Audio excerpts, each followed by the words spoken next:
11-0 Farmington, 11-0 El Paso-Gridley. Two teams with on-paper perfect seasons. One will come to an end tonight. The other will move on to the state semifinals in Class 2A. I'm Caden Sexton. Alongside me is Christian Courtney. And Christian, it can't get much bigger than this. A quarterfinal game on the line between two teams that haven't seen each other in 3 years, but haven't lost in 2025. Yeah, absolutely right there, Caden. Both these programs have had tremendous years, 11-0 for both of them, and 2 home playoff games to start the season. These two teams have it all. They have tremendous defense, that can stop the run, stop the pass, but they also have explosive offenses and notable playmakers on both sides of the ball. It should be a really good matchup here today, Caden. Most certainly, Christian. I mean, you can tell that it's a big matchup when 30 minutes prior to kickoff, you have stands that are filled, let alone what looks to be everyone still at a tailgate. I mean, again, you can't see it here, folks, because we're live and free audio only tonight, but besides this west end zone, there are people standing around the entire track in this facility. Farmington fans, El Paso-Gridley fans, I mean, it feels like both of these cities are completely here. Yeah, we're surrounded by fans, and it's a great atmosphere. Farmington, not that crazy of a drive, only an hour out from El Paso, and like you said, Caden, we're engulfed with fans everywhere around the stadium. They're lined up on the fences, just trying to watch what should be a great matchup between these two teams today. El Paso-Gridley still in the locker room. A couple players making their way out now. But Christian, the first thing I want to talk to you about, something I didn't think we'd have to talk about tonight, the wind and how much of a factor it is playing. I mean, for those of you who obviously aren't here but are listening at home, this wind isn't just a traditional wind. It's whipping at least 30 miles per hour across the field from one end zone to another. Yeah, I mean, when we both got here, we noticed the wind right away, and it's blowing from the west out to the east, and enough that El Paso decides to defend the west end zone to take it to their advantage, so they're not throwing against the wind or running against the wind. Instead, they're throwing and passing with the wind, which should play out to be a very, very big factor in today's game. Back when I was here week 7 again for the game against Eureka, we talked with Coach Tanner Benedict, and he said his kicker, Owen Berquist, can hit from 50 with the right wind. I don't think anybody can make a PAT on one end of the field right now, let alone can the wind help you get 50 going the other way, or is it just going to take it left or right of that post? Yeah, it's definitely going to be interesting. Kicking into the wind, like you said, will definitely be a mystery too. It could help you, it could swerve the kick, and kicking against the wind, I mean, we might see a lot of 2-point conversions or attempts on 4th down because we don't have the confidence in the kicker with the wind conditions today. First, let's talk about the visitors, Farmington Farmers.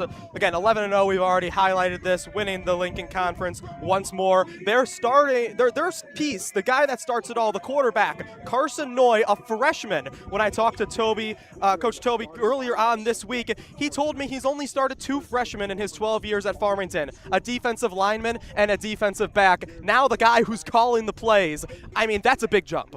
Yeah, I mean, absolutely, Caden. Like you said, Carson Noy, freshman, and he's really lit it up all season long. He had a 6-touchdown game earlier this season. He's really capable of doing everything, and everything runs through him, which is insane because he is a freshman. He can throw the ball really deep. We talked about it earlier, Caden. He has a great arm. He's able to unleash it, and I'm very interested to see what the game plan is today, factoring in that win. Yeah, I asked Tanner Benedict, freshman quarterback, what do you do? How do you game plan? And he goes, well, I don't think I've played a freshman quarterback in my 5 years of coaching. And again, with no disrespect to Carson Noy, he's got incredible mechanics. He has shown everyone this season, 11-0, why he is the starter, but it's the playoffs, and this is the biggest game of this man's young career. Yeah, and that's true, Caden. Carson has never been in a position like this, especially with 2 teams that are so highly competitive in a matchup that is so highly anticipated. You have to factor in nerves, of course, with every situation. So it will be interesting to see how Carson Noy handles this pressure, but he's already playing like a seasoned vet as a freshman. Noy and the Farmers have played both of their playoff games at home, so this will be the first road test of 2025 in the postseason. El Paso-Gridley has just left their locker room and is starting their march to the field. But before we talk about the Titans, last note about the Farmers, they really thrive from their wide receiving core. I mean, they've got Smith, they've got Groenwald. They continue to just leap up and get catches and make plays over everyone else. If you're EPG's defense, how do you stop an offense that has 4 targets? Well, you just got to limit the bleeding. And what I mean by that is, yes, these players, they're playmakers. They're going to have big plays, but you just can't let that be every play. You have to stop the bleeding and stay composed with your defense. The fire trucks here in El Paso have turned on their lights. The smoke cannons are on. El Paso-Gridley stands in the end zone with their flags about to take the field, and it's all led by quarterback Owen Adams, the junior, who this season has broken the single-season passing yards and passing touchdowns record for this franchise. Christian, there isn't many bigger quarterbacks in Class 2A left, let alone with the records that he's been able to break this year, as the fans get on their feet for the Titans entering the field. Yeah, and to your point there, Caden, Owen is only a junior. EPG has him for another year, and he's already made tremendous strides. I mean, he's simply been one of the best quarterbacks in 2A, if not the best. Like you said, 29 touchdowns on the season. That is really impressive no matter what way you put it. And he's been a valuable asset for the Titans all year long, and I'm sure they're happy to have him lead them onto the field today. Yeah, and to get back to El Paso-Gridley, they've got Siobhan Maxson, they've got Aiden Adams, they've got more depth at every position possible. I mean, one of the things when we were here last with EPG that Coach Benedict told us is he's comfortable with starting half his players, and that's what makes you scary, depth. Yeah, that's a luxury to have, to be able to say something like you're confident in every player you put on the field. That is tremendous, and that is a great thing to have, feeling confident in every player that steps on that field. Farmington won the toss and elected to kick. Fans making sure they are heard in Owen Adams' introduction here. Christian, we are seconds away from kickoff here in El Paso. And to start things off for Farmington, the Farmers trot out Johnny Gibbs, the senior, to deliver today's kickoff. 2 men back for EPG, and here we go as round 3 of the postseason begins right now, and it's bobbled by Aiden Adams. He picks it up quickly, moves to the 20, down to the 25, and is tackled around the 24-yard line. This will bring out the offense of the Titans. Very excited to see what EPG decides to do on their first possession. As we know, and as we've highlighted, Owen Adams have been great for this team all season long, but they are going against the wind right now, and I'm looking to see if they establish the run game to start the game. Tanner Benedict in his 5th year coaching and has put up, of course, his first undefeated season, but 35-16 and not a season below 500, making the playoffs each of his 5 years at the helm. Very young coach as well, graduated from ISU and then a year later became the Titans head coach. 2 men on the left, nobody on the right. In motion is Owen Burquest, fake, and it's going to be a handoff to the left side. Aiden Adams gets about 5. It'll be a 2nd and 6 with 11:45 after the carry. Yeah, already early on, showing some little confusion, a little eye candy to see if the Farmers will bite and unable to and pick up 8 yards right there. 1 man outright, everyone else in bunch formation. Now a 3-man shift, moving the formation to the right side. Adams lone in the backfield. Now he motions Adams behind him. Halfback toss. All the blockers are to the right. Adams trying to get to the edge. Unable to. He's met back at the line of scrimmage by the Farmington defense. Yeah, great job right there by the Farmington linebackers. Able to fly to the ball. Able to push off of the lead blockers, shed the block, and tackle Adams for a loss and bring it up 3rd down. They're going to call it a 1-yard gain. It's 3rd and 3 for Owen Adams and his offense. 11 now on the clock. Adams trying to get the call from the sidelines, but these Farmington fans aren't making it easy, even though it is a road game. Man in motion, 4 on the left side. He looks that way. It's a screen and around to Javion Maxson. Maxson fighting hard, and he is going to pick up the 1st down. Oh my, has Maxon been a great asset for this team. And we've seen this all year long by the Titans, a lot of wide receiver screens, and you better expect to see Maxon be involved with this game all day long. Siobhan Maxon gets that first down, his first touch of the day. In motion now, motions every play. Owen Adams looks left, fires right on a screen pass to Shavion Maxon. Maxon at the 40, Maxon at the 30. No one's going to stop him. Shavion Maxon houses it early, 10:23, and we've already got a touchdown. Titans up quickly. We were just talking about Maxon and how big of an asset he will be today. And once again, they just flip the script. Other side of the ball, wide receiver screen. Maxon catches it, and he has nothing but daylight, nothing but green ahead of him, and he puts his team up 6 early in the first. When I was talking with Farmington's coach, Toby Vallis, earlier on in the week, he told me simply, if you miss a tackle, they're going to house it. There was nobody stopping him once he got past the front group. This is an interesting formation. They're going for 2. Owen Berquist, the backup quarterback, was in an own bunch with 5 blockers along the left sidelines, while Adams was lined up in shotgun with only 1 blocker. Now they've reformatted, and they're going to go for the PAT into the wind. Owen Berquist, the kickers, only missed 1 this season. He had 3 men all on him, and that's no good for a PAT. I broadcast jinxed him in week 7 to get his lone miss. Did I just do it again, Christian? I'm going to give you the benefit of the doubt of this one. There was a lot of pressure coming from each side on the defense, as well as the factoring in the wind. That's a hard kick to make. And honestly, I thought they were going to go for 2 to begin with. I mean, the wind alone made me think that they were going to go for 2, let alone the formation that they started off with. And, you know, look, yeah, you got that. You put the kick up, and it was no good, but you had to make it a low ball because of the wind. When you have 3 guys that are penetrating before you've taken your first step, it's hard to make a PAT. Absolutely, Caden, and that's something you don't want to deal with. And it's going to be a big question and a big factor all game to see if these teams decide to go for it on 4th down, go for 2. And it looks like early on we've seen, you know, an indication that at least the Titans might have to send out the offense for a 2-point conversion or a 4th down. And, you know, they're one of the teams in the whole state that has one of the most reliable kickers. Yet, with today's conditions, you can't rely on anything. 5 for 9 on 2-point conversions this season for their offense. They'll be Berquist once more to take the kickoff.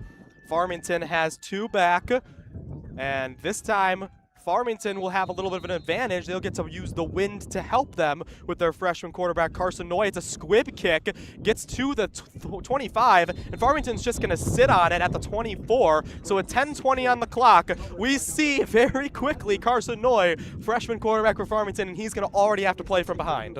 Yeah, and that is something new, for Carson Noy, as this Farmington Farmers team has been putting up great numbers all year long and really hasn't faced any deficits. I'm very interested to see how they start Carson Noy, the freshman. I'm assuming it's going to be something similar to the Titans, establishing the run game, getting your freshman quarterback comfortable in an atmosphere like we are in today. 2 wide on each side, man in the backfield for the Farmers. Running back currently is Braden Brewer. He gets about 1, but is met by the Titans' defensive front. They're going to call it a gain of 0, so 2nd and 10. And that's something that we want to highlight today. Me and Caden were talking pregame about this Titans defensive line. They only rush 4 people, but everybody's doing the right thing. Everybody's in their job, and they're filling their assignments. And you see it right there with only a gain of 1 on 1st down, bringing up a 2nd and long for the Farmers.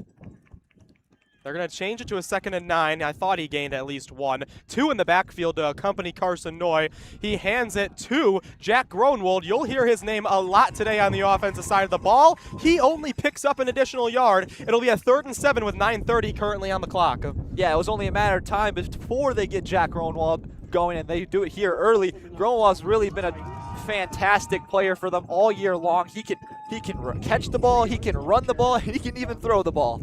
Coach Toby Vallis believes that he is the greatest player in 2A football. Seniors 6'3" and 210 committed to North Dakota before the season started. It'll be a 3rd and 6, 4 out wide, 2 on each side for Noy. Noy looks left. He fires past the sticks. He's going to get the first down and a couple extra yardage. That's number 11.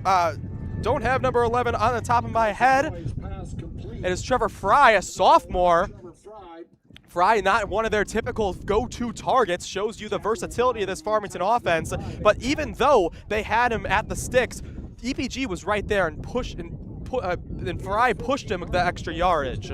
Absolutely, Fry keeping his legs turning and picking up extra yards. 8:40 on the clock as it's going to be a halfback sweep to Jack Gronwald. Gronwald makes 2 jukes, makes a third, is finally met, then takes it 2 more yards. It'll be an 8-yard gain to make a 2nd and 2 with 8:30 on the clock for the Farmington Farmers. Yeah, a pitch to the outside, pitch to the right there, and Gronwald is able to put his foot in the dirt and cut it inside to able to pick up nearly a first down, at least brings up a 2nd and short for his team. I was about to say it's about a second and a half. 1.5 is what I would place it at. Though that's not a real number though, Christian. Farmington, this is what Farmington needs to do. They don't necessarily need the big shot. You know that can come eventually. You just need to get first downs on this defense because they are too consistent elsewise. Fake screen pass instead. They give the ball and run up the middle, but are met immediately by the Titans at the line of scrimmage. It'll be a stop at the line of scrimmage. No gain. Yeah, just a little bit of an RPO right there. They're going to fake a screen to the outside and hand off in the middle, and the Titans did not fall for that. They're able to swarm them at the line, and they bring up a 3rd down. 3rd and 1 is the official mark. We shall see if they can get another 3rd down conversion. Once more, Farmington with 2 in the backfield. 7:20 on the clock, and they're trailing by 6. And it's going back to Jack Gronwald. He's met at the line of scrimmage. He got pushed back by the Titans, and the Titans think they stopped him on 4th. It was close, but I think they have it too. It was Caden Castleman, 36th tackle from the sophomore.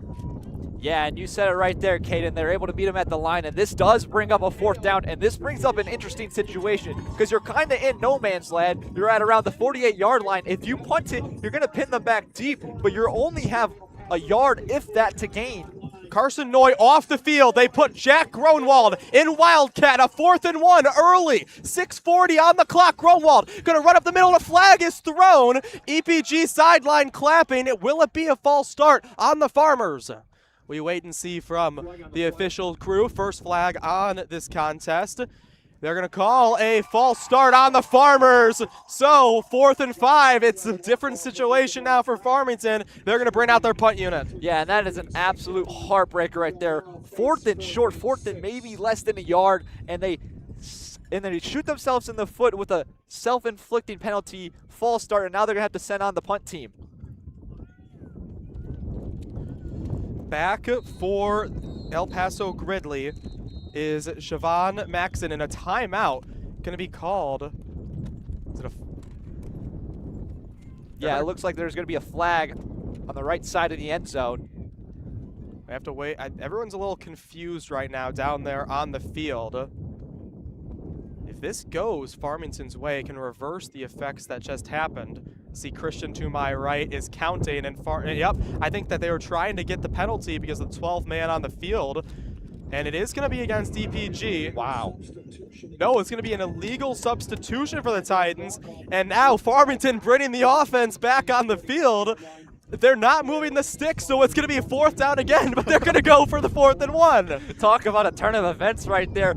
Farmington pushed back to a position they need a punt, able to pick up a penalty, and now it brings up deja vu. 4th and short again for the Farmington Farmers. EPG is going to bring their big package out there. Tanner Benedict was trying to rush to get the timeout to avoid the penalty, but that wouldn't have mattered. They've got basically 2 layers of blockers for Gronwald, but he's met behind the line of scrimmage. Then the extra effort, I don't know. Christian, I don't know. The extra effort might have gotten it. EPG's celebrating like they stopped him. It's going to be where they place this football. this could be a very quick turn of events in tone setter, and they are going to call it a 4th down stop. The Titans get past both layers of that offensive line for Farmington and make the turnover on downs. Yeah, the Titans were able to get into the backfield and stonewall Gronewall, and it seemed like Gronewall had a second effort. It just wasn't enough, and it's going to bring up a 1st down for the Titans. I mean, that football could have gone either way, if we're being honest. 6:14 on the clock. Adams has Aiden Adams in motion instead. It's a quarterback keeper. Owen Adams gets about a yard and then loses the football. Football on the ground, but an offensive lineman for the Titans jumps on top. Oh my goodness, what a start it has been to this game. Owen Adams, QB keeper right up the middle, and he took a big shot, and the ball was jarred loose, and now it brings up a 2nd and 14. Looked like Caden Castleman, the sophomore, who made the big 3rd down tackle, picked up that fumble on the field to keep El Paso-Gridley. It's going to be a 2nd and 14 now. 6-0 with 5:39 on the clock. El Paso's leading. 3-men shift to move to the left side of the field. Only 1 to the right. Adams is going to run right. He fakes the run, passes to Owen Berquist. Berquist gets about 2 yards. So it's going to be a 3rd and 12 with 5:20 on the clock. Yeah, Landon Crawford right there. He plays receiver. He also is on the linebacker, and he was able to fly to the ball right there. Excuse me, he's a safety. He was able to dive right down, and he sniffed that out before it even could be started. Yeah, Crawford and Gronewall, 2 of the best wide receivers, the 2 safeties for this defense that make big plays. And they're going to bring an extra to blitzer. There's 6 going after Adams. Adams is rolling right. Adams fires. He does find Maxon, and Siobhan Maxon somehow gets the 1st down.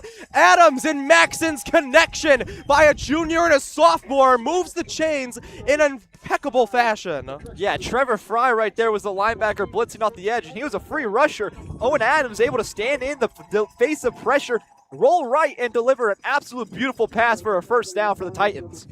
This is why El Paso-Gridley is 11-0, folks. It's nothing against Farmington. I mean, they had a clean rush. Siobhan Maxon now on the end around is going to get stopped for a 2-yard gain. 4:30 on the clock. Again, both these teams are 11-0. Both these teams are proving why they're 11-0. But my goodness, the connection between Adams and Maxon, just a sophomore and a junior too, Christian, it's something we don't see every day. It's something we do not see at all, and it's something that's scary looking forward to. As you said, they're only sophomore and juniors. They have this for another year. 1 man in motion. He moves across the field as Braden Gibson, now 2 on the right.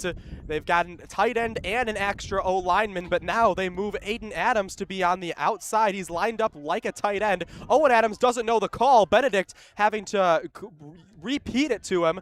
And Adams in motion, gets an end around to the right. He jukes past 1, he gets to the edge. It's a tackle by Gronewald, and he's stopped. It'll be a 3rd and about 3 here with 3:40 on the clock.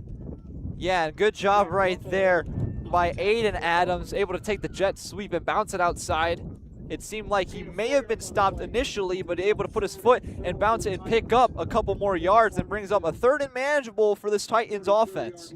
They had their big unit, their tight ends, then extra O-linemen. Now they're back to a 3-man front. Wide receivers out wide, but it's a motion with the tight end. Adams rolls left. He gets hit as he throws, and it's over the head and intercepted. It was over the head of Gibson, and it's picked off by Landon Crawford, the safety. Landon Crawford comes through, the senior for this Farmington defense to flip this script here. Yeah, Landon Crawford, and we were talking about him earlier, sniffing out a play, but this guy has a nose for the football. He is in the right place at the right time right there. As we were saying, Owen Adams rolling out, the QB for the Titans, throws it, misses his target by a smidge, and it falls right into the hands of Landon Crawford. Big turnover right there, and this could be huge for the Farmers as they're in decent field position at the 26-yard line. 3:08 on the clock. They're down to the 26, as you said, Christian. 3 men to the left, 1 in the backfield, 1 out right. Fake handoff, and they're going to try and get the screen off. Noy did not throw it to the man who had the block. Instead, he threw it to what looked like was the blocker. Maybe that's a fake out, but Crawford still gains about 5. Yeah, I think that was by design right there, Caden. They have, I've seen this a couple times previously, they have a receiver bubble out, draw the attentions of the corners, and then they have one slip right underneath. In this case, Crawford able to catch the ball and turn up for a gain of 9. Well, Toby Vallis, you know, Coach Benedict talked about how much that Vallis can scheme up defensively. How about the offensive schemes early for the 12-year coach who's 103-22 with the Farmers? Handoff up the middle. It's Fleming this time, and it's going to be more yards than anticipated. I thought he was stopped. Instead, he breaks through a pile that no mortal man can get through, and is going to get an extra 20 and be stopped on the opposite side of the 50 around the 40. Yeah, I'm right there with you, Caden. Flemings ran into a pile of Titans, able to maneuver his way out. It's like he snuck out the outside, bounced it out, and now they're cooking with gasoline. They're at the 40-yard line of the Titans. The Farmers, this is a look we've seen often. Bunched up a line of scrimmage, 2 men in the backfield with Carson Noy. There's 2 minutes on the clock on the opposite 40. Carson Noy looking deep. Instead, he settles for a first down pass. That's out to Boston Smith. Haven't called his name yet. He picks up the first down. Smith, a 3-year starter who coach talks about is just reliable at whatever he needs. And this is exactly what I thought we'd see out of Carson Noy in the game plan going to the game. Established a run game, and Carson Noy, he's a freshman. He's going to get comfortable with these short comeback routes, and they eventually get longer and longer. We see right there a 10-yard comeback route, able to turn it up, and now a 1st and 10 at the 27-yard line. 1:35 on the clock as Noy, under shotgun every snap, gets it out to Fleming, and this time it's snuffed out. That's Harlan Tillian, the leading tackle for loss on El Paso, gets his 13th in the backfield. That was snuffed out before it started. A loss of about 3. Yeah, Harlan Tillian has been huge for this Titans defense. You said it best, Caden. 13 tackle for losses now, and there was no stopping him right there. It seemed like he was not touched once at all, and he's able to bring up a loss of 6. Yeah. Halfback flip, yeah, they're going to make that a loss of 7. I feel like that's definitely not as far back, but that's what it says on the scoreboard, so we're going with it. 45 in the first. Noy on the 2nd and 17 does a little flip because the pocket collapsed to Gronwald. Gronwald breaks 2 tackles. Gronwald nearly breaks a 3rd. Instead, Gibson gets him by the shoelace. Back to the line of scrimmage. Yeah, good job making something out of nothing, and that play seemed like it was over before it started. Carson Noy had to step up to evade pressure, able to flick it to Gronwald. Gronwald able to struggle his way towards the chains and brings up a 3rd and 11. Yeah, this is 3rd and 11. This scoreboard's a little off, but we're going to give you what we believe is accurate enough. 3rd and 11 for Carson Noy. There's 8 seconds on the clock. He has the option to not hike this ball. Maybe he's going to try and draw him off sides, get the extra yard. Only 1 second left, and he lets the clock doesn't expire, and the ball's on the ground, and he's going to sit on top of it. I thought that clock expired, Christian. I certainly did too, and that is very unfortunate if they do roll it as a play, and that looks like what they're going to do. The ball was snapped just as time expired, and Carson Noy fumbled the snap. He might have not even think that the ball was going to get snapped towards him. I mean, to give credit to the Farmington Farmers where credit's due, their backs are to the only scoreboard here in El Paso. So maybe he didn't realize what the time was, but I thought the clock expired. I look and I see the ball is on the ground. I mean, that was, I think it was a low snap to the right, and I don't even know if Noy maybe was expecting it, but that's not how you handle your 3rd down, as now it's going to be a 4th and 21. Once the second half starts, you're having to punt on the other side of the field. Yeah, and they're flipping field position as well. Now Farmington's in the face of the wind, so this punt, there's no guarantee that it's going to go far or where they need it to be. A crucial and huge mistake right there. Maybe a little bit of a miscommunication. Nonetheless, it is 4th and a country mile as the second quarter begins, and it looks like Farmington has their offense on the field. 4th and 21 is what the scoreboard says, and the ball was placed further back. So if they go for it here, it would be surprising. As you said, 4th and a country mile. You're only down a touchdown as we start the second quarter, 12 minutes on the clock. You almost expect punt, but you're on the 40-yard line. Instead, Noy drops back. Noy looks left. Noy fires far. He's got Landon Crawford. Crawford makes a man miss. We doubted him. Instead, they tie the football game. Oh my goodness, what a play call right there, and what a veteran presence from the freshman QB. Carson Noy had pressure coming from every side as the Titans rush 6, and Noy steps up and evades the pressure and delivers a beautiful ball to Crawford, and he's able to have his way right into the end zone. Into the wind, too. I mean, I have to add that note. They're going to line up for the PAT as the wind is dying down. Look, folks, I know we sound excited, but this is a quarterfinal game against 2 unbeaten teams, and we're seeing some plays that I would never have seen made this season at all. And they're being made just in the first 12 minutes of this game. It is going to be a false start on El Paso, so this PAT or maybe 2-point conversion attempt is going to get moved half the distance to the goal. And it looks like they're keeping the kicking unit out there. But, I mean, look, I don't think we're getting excited these plays that I've seen tonight, Christian, are the best I've seen in 12 weeks of high school football this year. And the play calling at that as well as the kick awaits.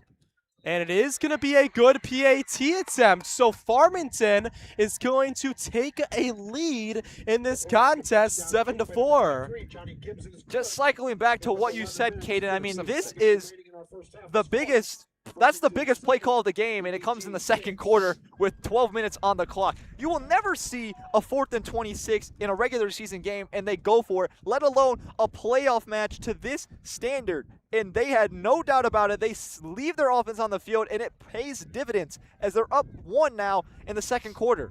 I mean, let's give all the credit where the credit's due to the freshman Carson Noy for being able to drop back, 6 rush him, and he just delivers a perfect ball. I mean, the ball landed at the 8-yard line. Then that was Landon Crawford who had to make multiple men miss to get into that end zone. I mean, even if he had just caught that ball, it would have been an amazing play. Then he made 3 defenders miss to get the 6 points. Yeah, Crawford was able to leak up the sideline, and Noy was able to place it perfectly in between 2 defenders and crawl. Like you said, Caden made a couple of juke moves and got himself into the end zone, but just a beautiful play design and a beautiful execution by the Farmers. It'll be the first time the Titans go into the wind for their offense in this game. The Farmers getting set to kick now, 11:50 on the clock here in the second quarter, and it's a 1-point lead for the Farmers. Their first points of the day and first lead of the day. They're going to go with a squib into the wind as well. Gibson picks it up. Gibson makes 1 miss and is tackled around the 36. Yeah, and a good return right there by Gibson. Like you said, 36-yard line, so brings up the best field position of the day for the Titans. And they have a tall task in front of them and a chance to respond to an insane drive right there by Farmington. You know, the only thing that Tanner Benedict needs to be doing now is to make sure the defense doesn't get down on themselves. They just allowed a 4th and 21 to go for a 40-plus yard touchdown pass. You just have to let the offense work, let the offense answer, and then no matter what the offense does here, make sure the defense comes back and forgets it. Another 3-man shuffle brings 4 to the left of Owen Adams, 11:45 on the clock. Adams back to looking at the sideline. He's done this a couple times now where he gets the play call either repeated or maybe he's trying to get it changed because of the defensive scheme that Farmington puts out. They don't make it easy to tell what's about to happen. Now Aiden Adams shuffles to the left. Every every offensive skill player on the left side. Adams breaks right and gains 2. Yeah, that's something that I'm expecting to see today, as Owen Adams has the capability to be mobile on the ground. We've seen it twice now today where he takes the quarterback keeper and right there able to pick up 3 yards for his team. Adams back to a 2nd and 7, they call it. 4-man on the left. Now 3 of them move to the right, so it's 4 on the right. Bunch formation here with Maxon on the edge, and Garrett Perkins, the middle linebacker, showed blitz there. He took that pump step forward. We'll see if there's an extra blitzer. He does go. There's 6 going. Nobody stops him. In the long ball by Adams, and it's caught by Maxon. The Titans answer with a second touchdown of Siobhan Maxon. That one for 65 yards. Oh my goodness. Siobhan Maxon with his second touchdown of the game, 12th on the season, and that was just a vertical developing route. Adams able to place the ball right on the money, and it's one-on-one, and that's going to be that's going to be Maxon's ball all day. 10:51 on the clock, and Christian, I mean, I thought the wind was going to help going this direction for sure, but we're just watching a gunslinging duel right now. And the PAT is good. So Berquist is able to respond to his own miss, and it'll be 13-7 after, what, less than a minute to respond for the Titans? Yeah, you're right, Caden. We were talking about it. You know, as soon as the Farmers scored, we said the Titans, you know, they have a chance to respond here, leave their mark and lasting impression, and they do that in the matter of seconds. That was the second play of the drive, and they dial up a deep ball. Best down to dial up a shot right there, second down, and they do it to perfection. Adams just placing it right where it needs to be. Maxon being right where he needs to be, hauling in that catch, and that is a great response, and it has been an offensive showdown so far. Yeah, and you know, I don't remember exactly which defender that was there for Farmington against Maxon, but he played the ball perfectly. I mean, his eyes were following the receiver, looking up at the ball. He had less than a half yard of separation between himself and Maxon. That's just the skill of the sophomore. That's no fault of this Farmington defense, except for having, like, I don't know, 2 safeties high to make sure Maxon doesn't make a catch, which you just can't realistically do, and especially there when you're blitzing. Yeah, and that's just a case of good defense, better offense. Well, Owen Berquist lines up for the kickoff, and I mean, we're 10:50 into this ball game, and it's a offensive gunslinging duel. When I talked to Coach Tanner Benedict earlier on the week, he said, I mean, obviously the storylines are about the offenses, but he made a comment to me that whichever defense is able to make the stop against the explosive offense might be the one to squeak things out. Again, I'm paraphrasing that a little bit, but I mean, watching this game, Farmington, they came into it with the mentality we need to make our tackles or else they're going to have an explosive play. And El Paso's in the mentality that their defense just has to show up and they can get the win. Yeah, and don't get it twisted, folks. These are 2 amazing defenses. I mean, the Farmers only allow less than 10 points a game on the defensive side of the ball, as shifting focus to the Titans, less than 8 points a game. These defenses are so good, and it's just the offense that are clicking early on. Run up the middle for Fleming. Fleming breaks through the defensive line. He finds a hole in the linebacker unit, and he gets all the way to the safeties and is tackled by Gibson. About a 15-yard rush with 10:40 on the clock. A great play, and there is a lineman down. Defensive lineman down, excuse me. Griffin Hale for El Paso-Gridley is down, and he's going to need a second trainer to come out and help him. So we have a moment to breathe.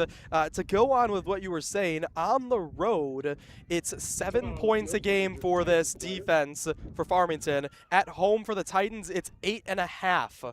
Both numbers relatively close to a score. Yeah. I mean, that just goes to show how, you know, powerful both these units have been and what have propelled them into such a great season. As we see the lineman able to walk up on his own will, always good to see that. Yeah, Griffin Hale, second in sacks and in fumble recoveries. He's got 32 tackles, 12 solo so far on the season. Again, they've got plenty of guys on that defensive front, but he's one of the big pieces.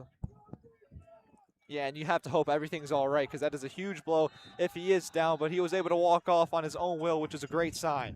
Whistle means the clock resumes.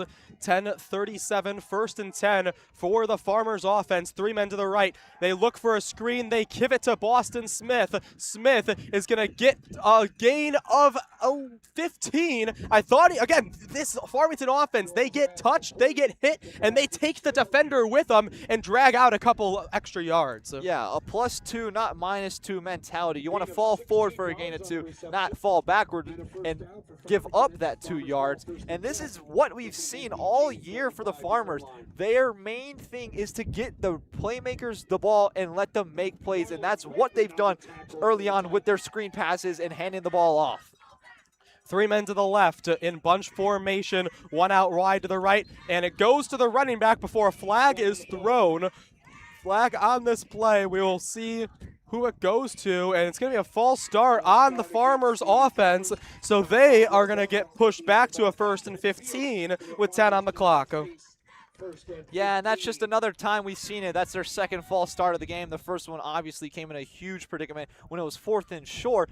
However, this time 1st and 10 moves them back to 1st and 15. Obviously not what you want, but not as crucial as they still have a fresh set of downs.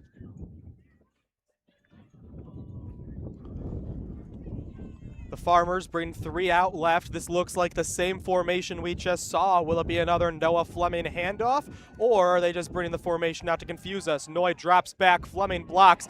Hands are on him. Noy falls backwards, and he is sacked, that time by Caden Castleman, Ryan Kerr, and the pressure of this defense.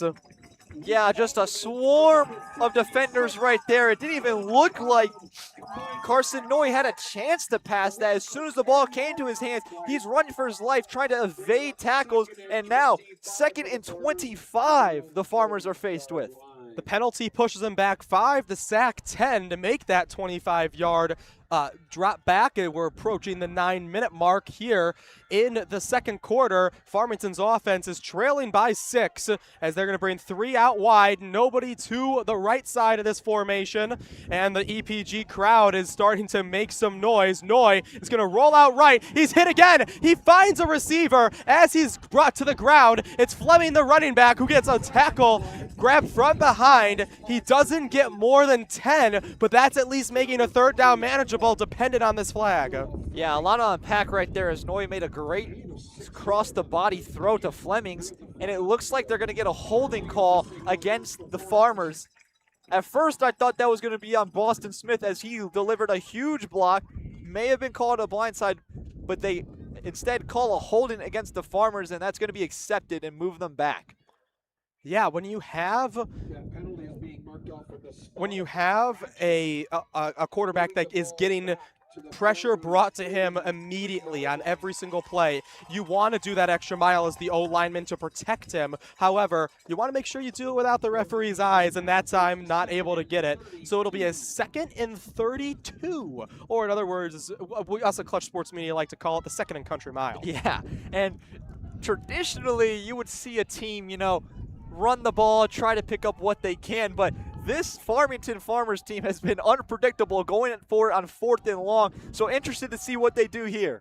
The ball is on the left hash. They've brought 3 along the right side, and Noy drops back. He has his eyes the entire time on Gronwald, the only man on the left, and it's tipped away by who else but Owen Adams, the quarterback, who plays safety on a couple downs for this Titans defense, and now it'll be 3rd and 32 with 8. Yeah, Owen Adams on pass breakup as well as Chavon Maxon, who else?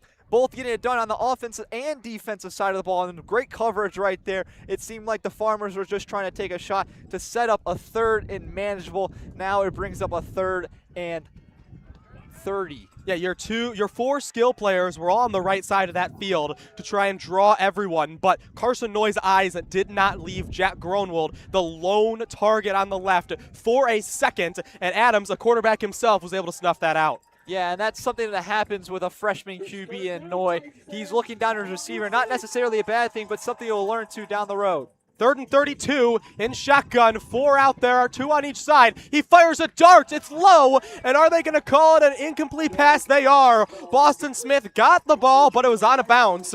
And he only got it at about 15 back from a first down anyways. They're going to bring the punt unit on at 4th and 32. Yeah, as you said, Caden, right there, even if he did catch the ball, would not have done much. It would have still been a 4th and long. Boston Smith visibly frustrated with himself, but this brings up a 4th down, and they're going to have to punt it right now. You know, we say 4th and 15 isn't much, but we've seen what they've done on 4th and 21. I mean, it's just, you get that. I mean, that's half the field. I understand the play call, but when you're not able to execute like that, Jack Gronwald's going to be forced to punt, and it's going to be a fair catch taken and then bobbled, and Farmington's on it. Flag on the play. Flag is on the play. Ball was caught at the 40, but it was quickly on the ground. Maxon on top of it, and this Farmington defense then on top of him. Folks, for those of you who have been following the Titans season, there's 2 Maxon brothers. There's Siobhan, the sophomore, and there's Javion, this junior. Javion has been inactive the past 4 weeks and not back today, yet entering today's game, he still led the team without playing the last 4 weeks with 30 catches. Yeah, the Maxon brothers have been tremendous for this Titans offense and defense at that. It has been a shame not being able to watch Javion Maxon, but his brother has certainly put on a show, as there is a huge flag right there. They're going to get... It's going to be a 15-yard gain Yeah. on that one. They're going to call it on touching the fair catch receiver. Yeah. And so 15 yards makes it the 1st and 10 at 7:55 on the 40 on your offensive side. So only 40 to go to get to the end zone. That's very, very doable for Owen Adams in this offense. Maxon rotates out right, and it's going to be a fake pass. Gibson is going to throw. Gibson has Bergquist, but Bergquist drops the ball on the 5.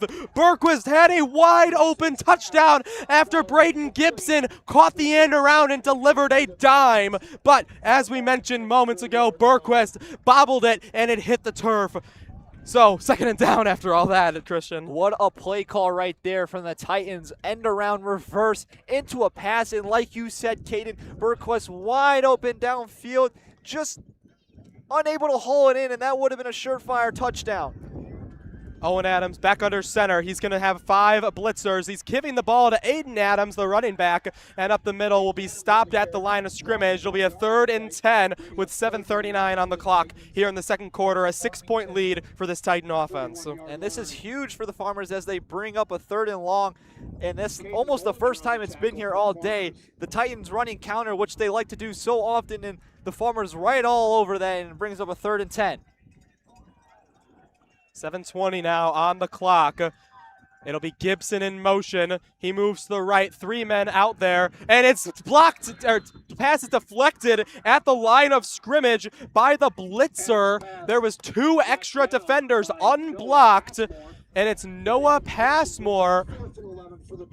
Noah Passmore, the senior, 6'4", 245, who penetrates that line, and with that 6'4" body, swats that ball to the ground. Looks like they're going to punt. If you didn't know, Christian, Owen Adams, the quarterback, is their punter, so you never truly know what they're going to do, since he can also wind up just throwing it. But with a lead in a 4th and 10, we'll see. But this is lined up like it's going to be a pass, and there's nobody in the backfield.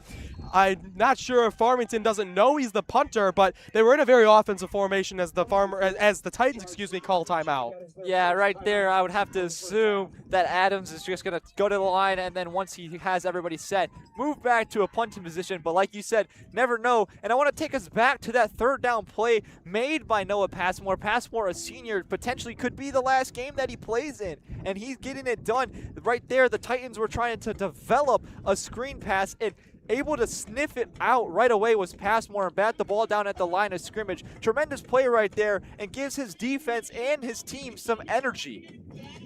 I think the energy, the spark, is something that goes unnoticed and is very, very huge. That can shift the momentum. I mean, you can have all these big plays, but something like just a pass deflection on a 3rd down makes the defense just grow in their confidence.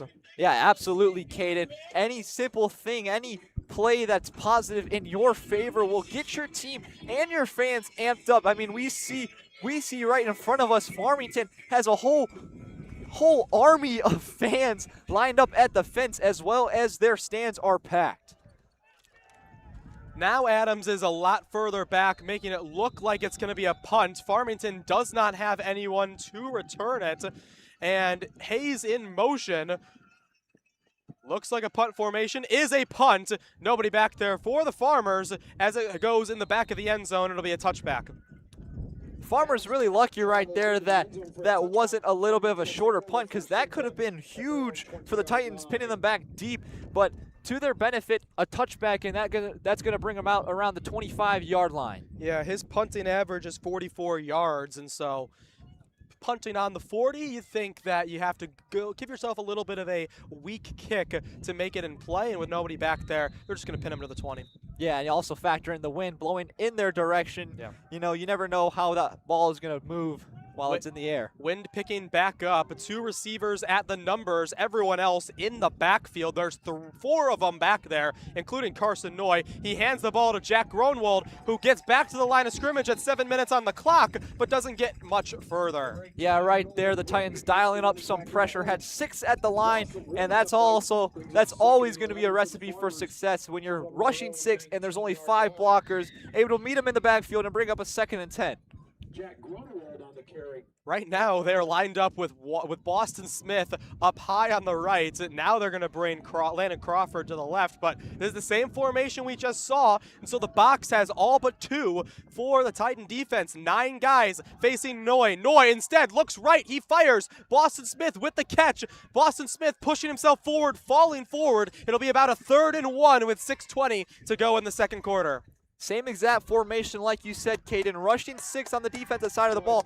That time the Farmers able to protect their quarterback well, give him time and able to gunsling it for a 1st down, as they're going to give the Farmers a 1st down. No matter how many guys you have sitting there, if there's 9 in the box, you want to look out wide. Smith one-on-one, able to get them just 1 yard shy. No, they do move the chains, excuse me. They are going to move those chains. It looked from our vantage point that he was a yard short. Instead, they do run the same formation. Back to Smith, and it's intercepted. Gibson gets the interception, and he's going to take it to the house. Brendan Gibson is going to score for this El Paso-Gridley defense. Braden Gibson, that's his 2nd interception on the year. And just a great effort play right there by Gibson. Looks like he's been watching a lot of film, because Carson Noy, same exact formation, takes the snap, drops back, looking to his comeback route on the right side. Gibson able to fall back into coverage when he initially showed a blitz, and able to intercept that and take it to the house for 6 points. Owen Berquist lines up for the PAT. I mean, you're absolutely right. It looked like the same play we had just seen, the pass out wide to the right to Boston Smith. Instead, they were able... That one nearly tipped again on the PAT. Instead, it's good. But as we were talking about, that looked to me like a combination of 2 things. It looked just like when the drive before, when Noah Passmore nearly dropped. And they are going to call it no good. And so it looked like I was saying, like when Noah Passmore had the block, it looked exactly like that one, except Braden Gibson brought it down. But Gibson saw the play, realized they were going to run the same thing to Smith, and was just able to snuff it out. Yeah, and that is one of the most valuable assets you can have at any position, whether it's defense or offense, the ability to be intelligent and know what you're doing. And that comes from watching film and also seeing it on the field. And we can't, mention this enough, but it looked like the same play was going to be run, and Gibson able to sniff that out, able to drop back in coverage and have himself a day with a pick 6 on the board. I mean, that was just smart football there from Gibson. You can't say it enough, and it keeps the offense on the sidelines while getting another score for this Titans unit with 5:54 left to go here in the second quarter.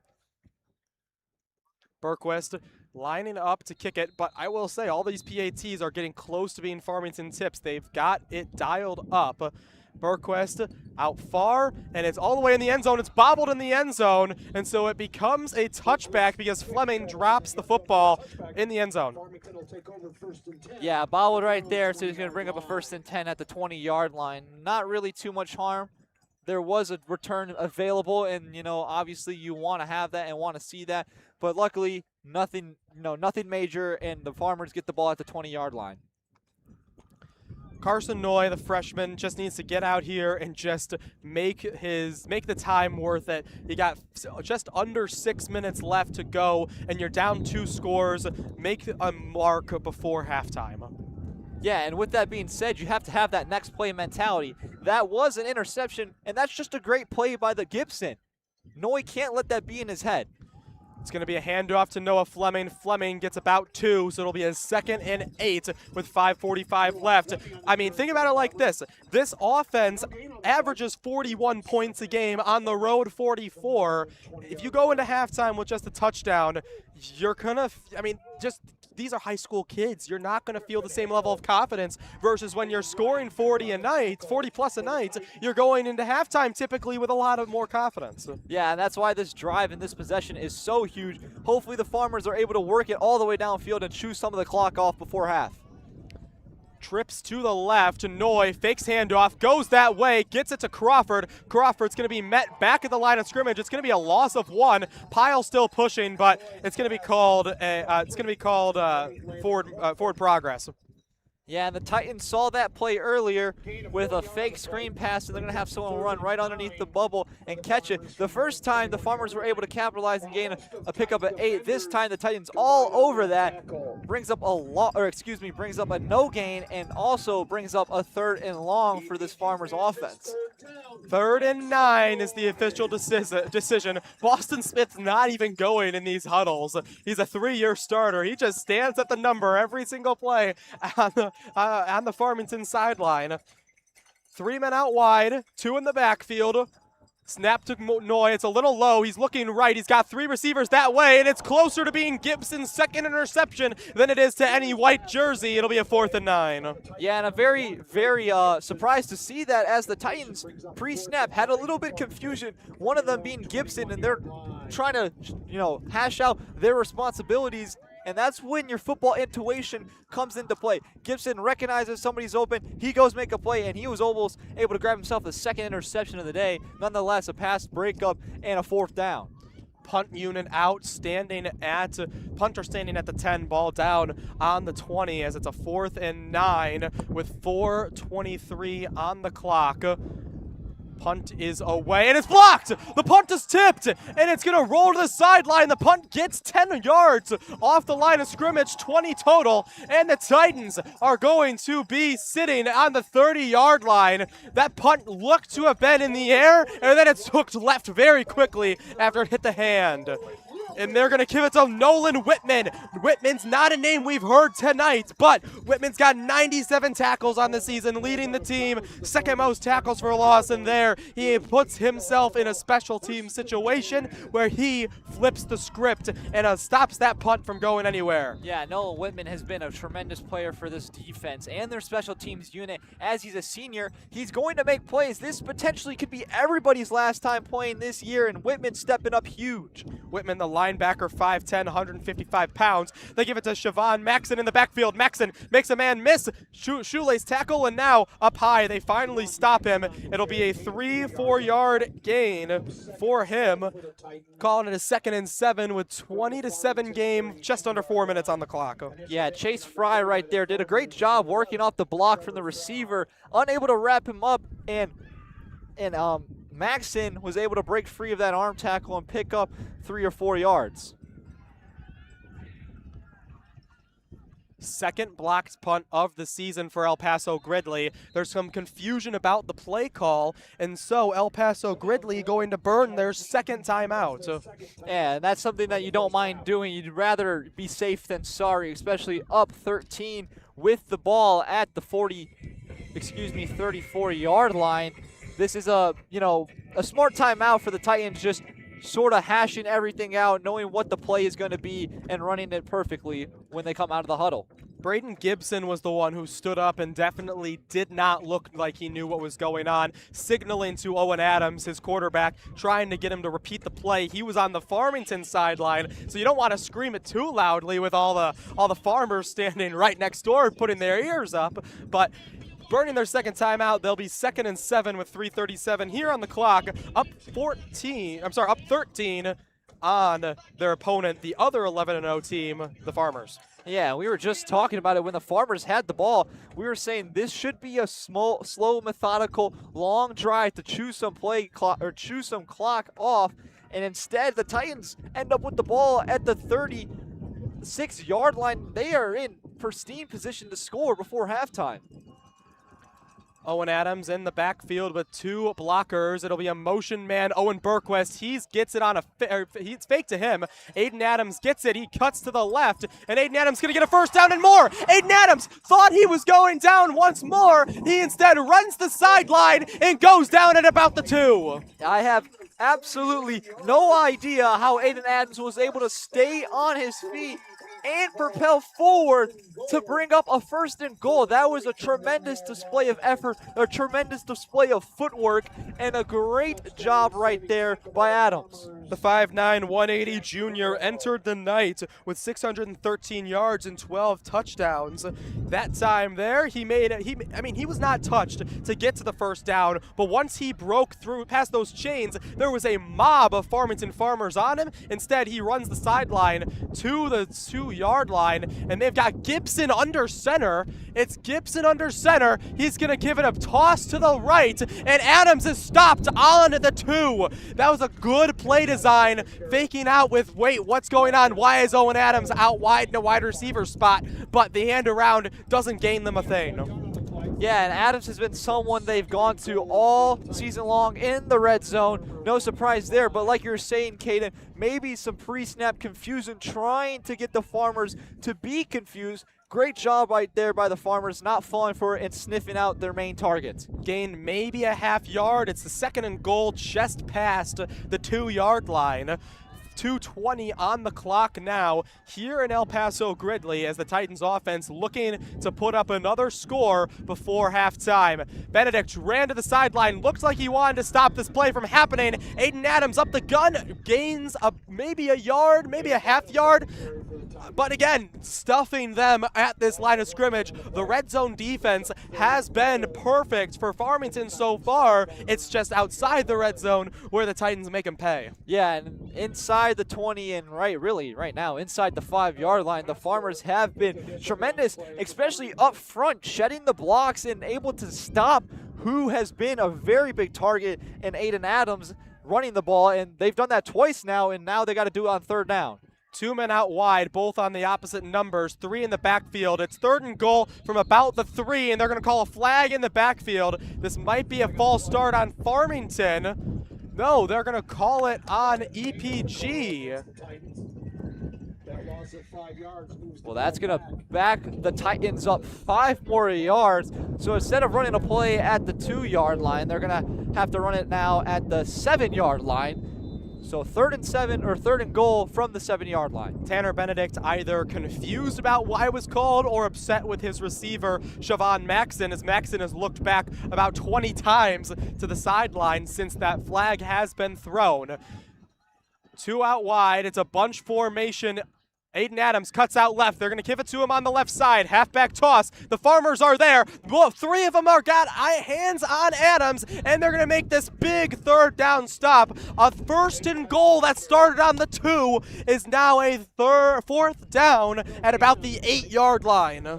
Yeah, I mean, nothing else to say except for great job from the Farmers right there. Everybody's flying to the ball. Their linebackers, their linemen, their safeties, and their corners flying to the ball. 1 minute remains in the first half, the second quarter. Owen Adams just looking to the sideline, and these coaches want to take as much time off the clock as they can. They don't want the Farmers to strike back with a massive play before this half ends. They've got 1 timeout to burn. They might just let the clock go all the way down, and that is what they're going to do. Tanner Benedict calls his 3rd timeout with 39.7 to go. 4th and about 8, on the 8, of course, here for El Paso-Gridley. Yeah, won't be surprised to see the field goal unit run on as El Paso has themselves a fine kicker who can drill field goals, and this one only being from the 8-yard line, not too big of a challenge, and it's heading into the wind, so that certainly plays an advantage. You know, it would be, like you said, it would be a little bit more of a question if they were on the other side of this field tonight. But right now, you would have to like the chances of a field goal going in from this spot on this side of the turf. And they are going to send 3 players behind the field goal post off the bench. So I'm assuming, unless if that's for the most trick play of the night, sending fake guys to catch the kick, I'm going to say this is going to be a field goal attempt as Adams puts his knee on the grass and Owen Berquist lines up from the 15-yard line. It'll be a 24-yard attempt for Berquist. This Farmington defense has gotten close to blocking every single PAT. They get one that's close there. Instead, it is a good field goal for Owen Berquist. He is now 9 for 11 on the season. Yeah, right there, a good job right there by Berquist. A little bit of a high snap. Holder able to bring it down, and some patience shown right there. And Berquist not rushing into the kick, trusting his blockers in front of him, and he's able to deliver and bring up 3 more points for the Titans. 35.7 on the clock. Took exactly 3 off. If you're the Farmers, you have 2 options. You have knee and go into half, or you go try and take a big shot with your freshman quarterback and your senior wide receiver group. Yeah, traditionally you would see a team in a situation like this maybe just run one play Like up the middle, handoff, or take the knee like you said, Caden. I can't really get a read right now on Farmington, as they have been very dangerous and very mysterious on their play calling, especially in 4th downs. Right here, 35 seconds though. My thought is they might try to run, see something, see if they like something. If not, take it to the locker room for half. You know, the only reason I say you almost have to go for it is because it's a playoff game and you're down. We've seen what they can do on a 4th and 21. They have multiple receivers that can go bring down one-on-ones. And with EPG out of timeouts and Farmington with 3, you can see a little drive here if they play it smart. Again, the only negative is losing the ball and resulting in a bigger deficit to go into the half. The kick goes all the way to the end zone and off the helmet of Noah Fleming. Fleming last time dropped it in the end zone to force a touchback. That time the junior goes boink off the helmet onto the turf to go to the 20. So it's going to bring up 1st and 10 from the 20-yard line, 80 yards from the end zone. And like you said, Caden, the Farmers still have 3 timeouts, and they have their best friend in the sideline. So there could be a chance for a drive right here. 35.7 on the clock. They're working into the wind, which we've seen not play a big factor tonight going this way, but we have seen the benefit of going the other side of the field. This is the formation we've seen often. Gronwald, a running back behind Noy. They are going to give it to Gronwald with Fleming as a blocker, and Gronwald gets it about a 5-yard gain before he is met by the Titans defense. The clock is ticking, and I do believe that they're going to let this run out. Carson Noy is standing on the sidelines right now next to Coach Toby Vallis. There's 15 to go. We're probably going to see this thing tick without even your quarterback on the football field. Yeah, I think you're right there, Caden, as they're headed to the sidelines and to the locker rooms as the Titans lead 23-7. Tremendous first half, a very, very fun first half as well. Yeah, the clock hit 0, and look, at one point, Christian, this was a 7-6 football game in the second quarter. Yeah, and 1 minute later in that second quarter, the Titans were able to the Titans were able to score. So we go into halftime 23-7, and the conversation for Farmington is pretty simple. We need to get a couple more points on the board. We can't have our season's on the line. Yeah, I mean, exactly. And you're right there, Caden. Season's on the line for the seniors and for everybody else playing. And like you said, you need to score. You need to put points on the board, but that doesn't have to come in a matter of seconds. That can come in a drive that you maybe take, 5-6 minutes off by running the ball and creating these slow, methodical drives. Obviously, they have a great QB in Carson Noy, who we've seen have make good plays today and been excellent all season long. but you don't necessarily need to rely on him. You have a tremendous run game, you have tremendous blockers up front, and you have a tremendous supporting cast. So that doesn't have to be scoring in the matter of seconds. You can take your time. On the defensive side of the ball for the Farmers, it's really as simple as stopping the big plays. We've seen when there hasn't been big plays and it's just been runs up the middles for gains of 1, gains of 2, but there's been positions where it's 3rd and long and the Titans are able to capitalize with a big play, and the Farmers, really just need to need to lock in and stop those big plays. El Paso-Gridley goes inside back into their school where they probably have some nice, there's the word warmth. I would say they're going into the warmth. It's not cold out here necessarily, Christian. It's just the wind that's kicking into your face. The Farmers, every player, every coach taking a knee right now in the east end zone. And look, if you're EPG, you've had what Coach Benedict told me actually was that he thought last week in their round 2 victory, against Newman Central Catholic, they won 31-0, and he called it the most complete game the team has played all season. He said it's not perfect, but it was the most complete game they had played. I haven't seen much of a flaw other than the interception in this half. Yeah, and that's something that coaches like to preach. Every week you want to get better, so eventually come playoff time, you're at your best, and that's an amazing thing to have in your second playoff game. You're seeing growth, and you're seeing your team play as best as possible, and it certainly has carried over here today on this Saturday afternoon as the Titans, up 2 possessions, 23-7, and they've really just had their way with the Farmers, able to run, able to throw, and even on the defensive side of the ball, playing really good defense and special teams. They've had a blocked punt and a field goal, so it's really been 3 phases of the game. You talk about offense, defense, and special teams, and they're all getting it done for the Titans. El Paso-Gridley, both of these teams played their 2 playoff games at home entering this one. So 3 in a row at home for the Titans, 2 in a row, and now 1 on the road for Farmington. For the Titans, they have had 2 blowout victories. They had a 43-20 win over Chicago Marshall and a 31-0 victory against Newman Central Catholic. On the other side, the Farmers, they've had to fight a little bit extra. The Titans are a 2 seed, the Farmers are a 3 seed, but it's been a 10-8 win over Pearl City Eastland and a 21-14 victory against Aurora Christian, where the North Dakota commit, Jack Gronwald, he had all 3 touchdowns for that offense and scored with 3:40 on the clock in the 4th quarter to finally take a lead for the Farmers, and that lead is what continued their undefeated season and brought them to this contest. Yeah, and in playoff football, you throw the records out the window. It doesn't matter if a team is a 5-win team, if they're a 7-win team, or if they're undefeated. When you're playing a team in the playoffs, nothing else matters but that game, not the previous games they've played. And as we were talking about, the Farmers have had 2 close playoff games back-to-back, and they're able to find a way through, fight through adversity, and win. So certainly a similar position the Farmers are in right now, something that they, might have been used to the past couple of weeks, and something that is not entirely new, and they know how to battle through adversity. They've shown it this season.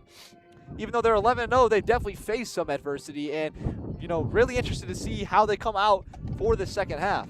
Well, the biggest adversity of the season for El Paso-Gridley was against Tri-Valley. On the road, week 5, they won in a 24-21 game. Every other week, El Paso-Gridley has beaten their opponent by 10 or more points.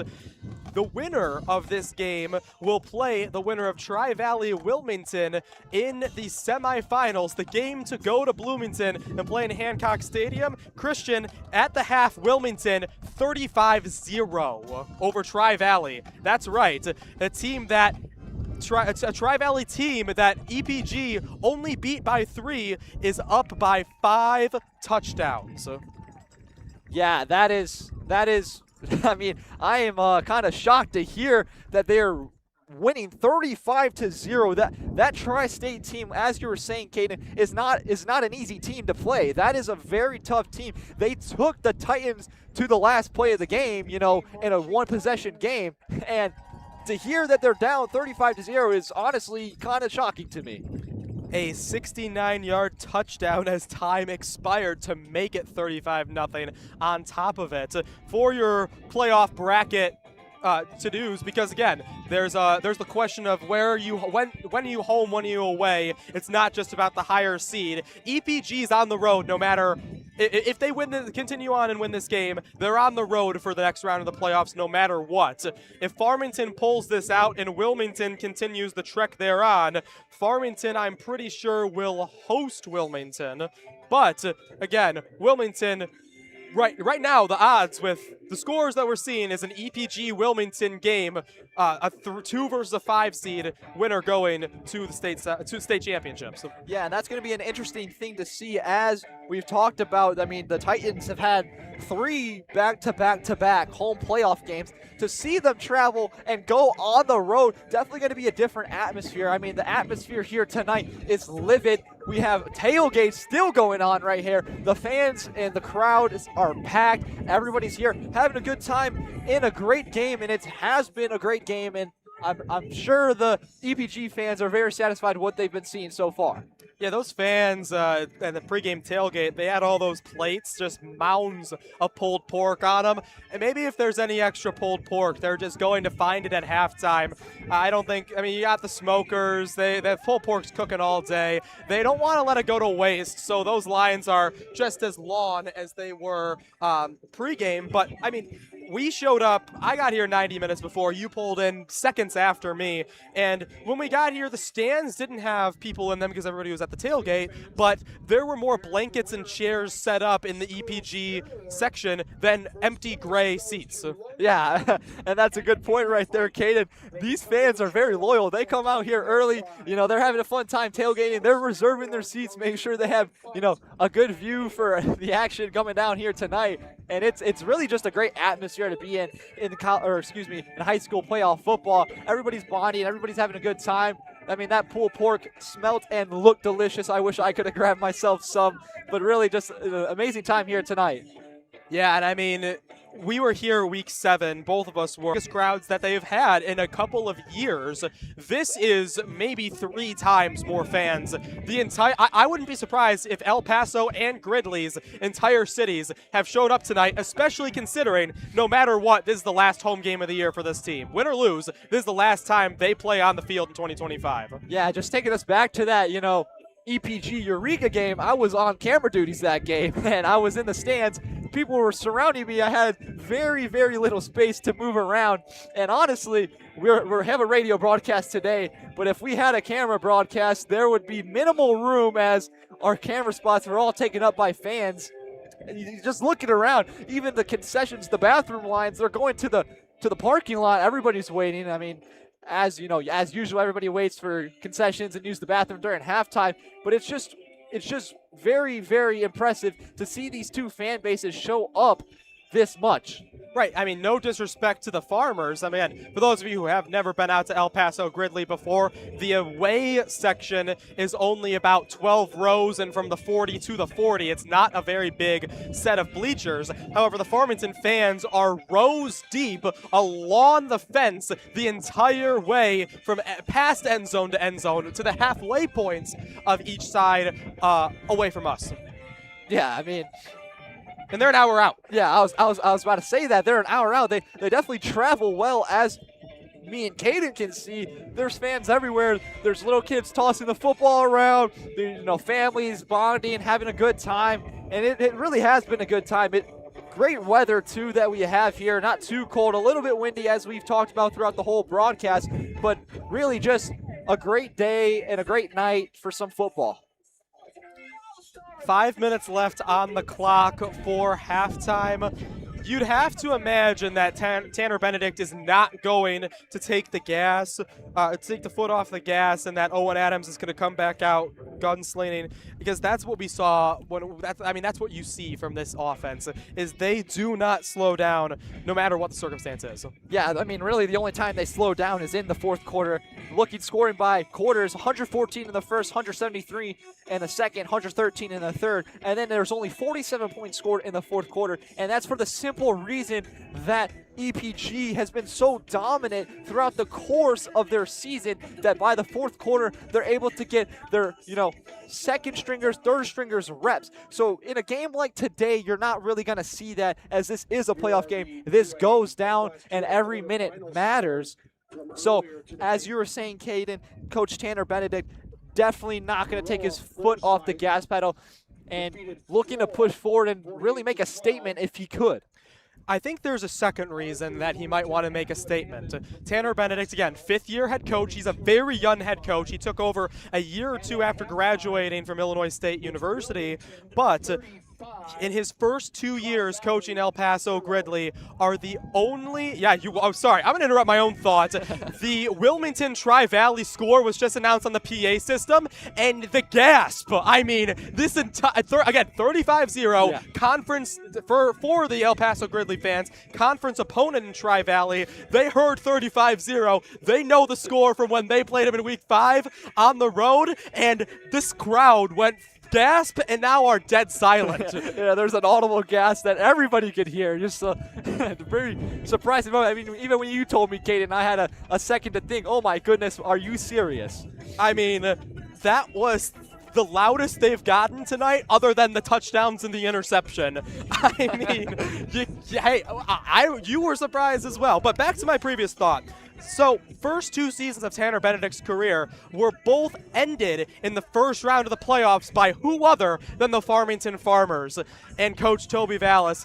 And from our professor at Bradley University, Dakota Horn, he believes those are the only 2 times that Farmington and El Paso-Gridley have played each other in program history, let alone the 5th year and 12th year coaches.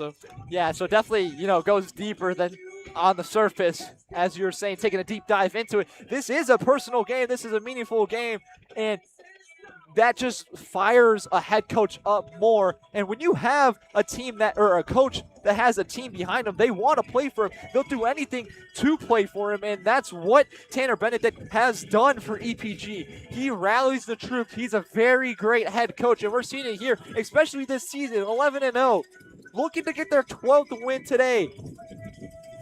Yeah, Coach Benedict earned, after that Week 5 victory over Tri-Valley, the Chicago Bears Illinois High School Coach of the Week award, which, I mean, as a Bears fan myself, that's pretty cool, Coach Benedict. Yeah. 2 minutes left on the clock here at halftime, and El Paso-Gridley finally retakes the field. Farmers have been out there the whole time, but they got in their stretch circle about 4 minutes ago. Christian, I'm going to bring up a point you brought up in pregame. Farmington definitely took a lot less time warming up than El Paso, and yes, there is differences between being the home team and getting to get out of school while it's a Saturday, so hanging out in the town and then coming to the stadium and warming up. You have a lot more time versus the team that's an hour out. But a comment that you made that I've kind of been thinking about in halftime now is the difference in warm-up times. I mean, over an hour versus less than 20. Yeah, and every team does it differently. I mean, there's no knock. Yeah, absolutely no knock at all. But it was just an interesting point that I saw, as EPG was out here almost an hour before game time, like you said, warming up, just getting loose, hanging around with the guys. Farmington, has that hour car ride, bus ride, if you will, and they got here. They had their pads on already. They did a little warm up. They did some stretching, some drills, but in the matter of 20, maybe 25 minutes, they were off the field and ready to roll. So definitely an interesting point and something to make mention of. Yeah, neither of these teams are going to get a shutout tonight, but one of my shutout notes that I feel like I'll kill some more time with, both defensive have 4 shutouts. Both had a 2-2 split home and away. Both had 3 of the 4 in conference games, and to put the cherry on top, both had a shutout against Eureka. Yeah, I mean, that's pretty cool, actually. That's a very interesting stat right there, Caden. Being able to shut out 4 teams in itself is very impressive. I know as a defensive player my whole career, when I played football, having a shutout is like the most prideful thing that you can have. It's not flashy. You have the offense that puts up 40-plus points, and that's what gets the fans in the stadium. But a defense that can hold an offense to 0 points, that is a very, very difficult thing to do. And to do it 4 times throughout the year is very impressive. The 3-minute countdown to kickoff has just gone underway. As Coach Benedict and the referees have a conversation, and the refs are now getting back to where it was. Pretty clean half from both sides, all things considered, yet the penalties that were called ended drives. Yeah, and one of the biggest ones of the day is the 4th and 1 false start, backs them up to 4th and 6, and then they had too many men on the field, so it brings up a 4th and 1, which the Titans were ultimately able to get a stop and turnover on downs, but a very clean game nonetheless, and like you said, clean, but those penalties have come in very crucial parts of the game. El Paso-Gridley with their all-black uniforms. The Farmers, they've been in yellow, they've been in purple tonight. They're in all-white with gold helmets. White helmets for the Titans, to clarify. It's not the uniform matchup that best we've seen by far this season. However, when you got two purple squads facing off against each other, some nice color. You can't. Neither squad can wear purple if they're both purple. You know what I mean? I agree with you. And honestly, I have to thank someone to make sure one team's wearing black and the other's wearing white. It would be quite a hassle for us to do our job if both these teams were wearing purple. So very thankful tonight that they aren't. Well, there's still 1:30 on the halftime clock, but both teams are running out there for kickoff, so we might get it a few seconds early. If not, folks, you've got another 1:15 of just hearing us yap before we get back into the action. Christian, your final thoughts for Farmington going into the second half, trailing 23-7. Well, like we were talking about throughout halftime, this Farmington team is very tough, very resilient, and their first two playoff games hasn't been what they saw throughout all regular season. So definitely nothing quite too out of the ordinary. I think Farmington just needs to stick to what has worked all season long, and that is relying on their freshman quarterback, but not relying on to the play to make something, big happen down the field, but really just trusting him to run the offense and run throughout him. Jack Gronwald has got a lot of touches behind the line of scrimmage. He hasn't really seen much action going out or passing it outside of screens. I would, if the Farmington Farmers are to turn this around, I would really think that your number one guy needs to get downfield, because he clearly, again, things are going to change. There's 4 quarters of football for a reason, but clearly he's having a little bit of trouble with this defense getting past him from beyond the line of scrimmage. Yeah, I'm very surprised we haven't seen much more of Gronwald, especially in the rushing or receiving game. But like you said, Caden, still another whole half of football here to play, and definitely will see more of him as time goes on. Whistle is blown, and Burquest is ready to kick things away. Squib, because he's going into the wind, and it's picked up by the Farmers, and they gain about 10 yards on that one. Again, Carson Noy and the Farmington Farmers with Toby Vallis decided not to try and mount an offensive drive. Part of that decision might have been they're getting the ball first here in the second half, but either way, they're now on the 30 to start this drive. The Farmers will have it 1st and 10. Yeah, 1st and 10 for the Farmers, and really just what I want to see here on the first drive for the Farmers is to establish the run game and make their freshman QB more comfortable in a very uncomfortable atmosphere. 2 men left, 3 under center, and it's another handoff, this time to Fleming. Fleming bounces off a defender, gains about 3. It'll be a 2nd and 7 with 11:45 here in the third quarter. And we've talked about it all day today, how these Farmers are able to keep their legs turning for additional yards. And good job right there by Flemings, as he's able to spin off some tackles and pick up a couple yards and bring up a 2nd and 6.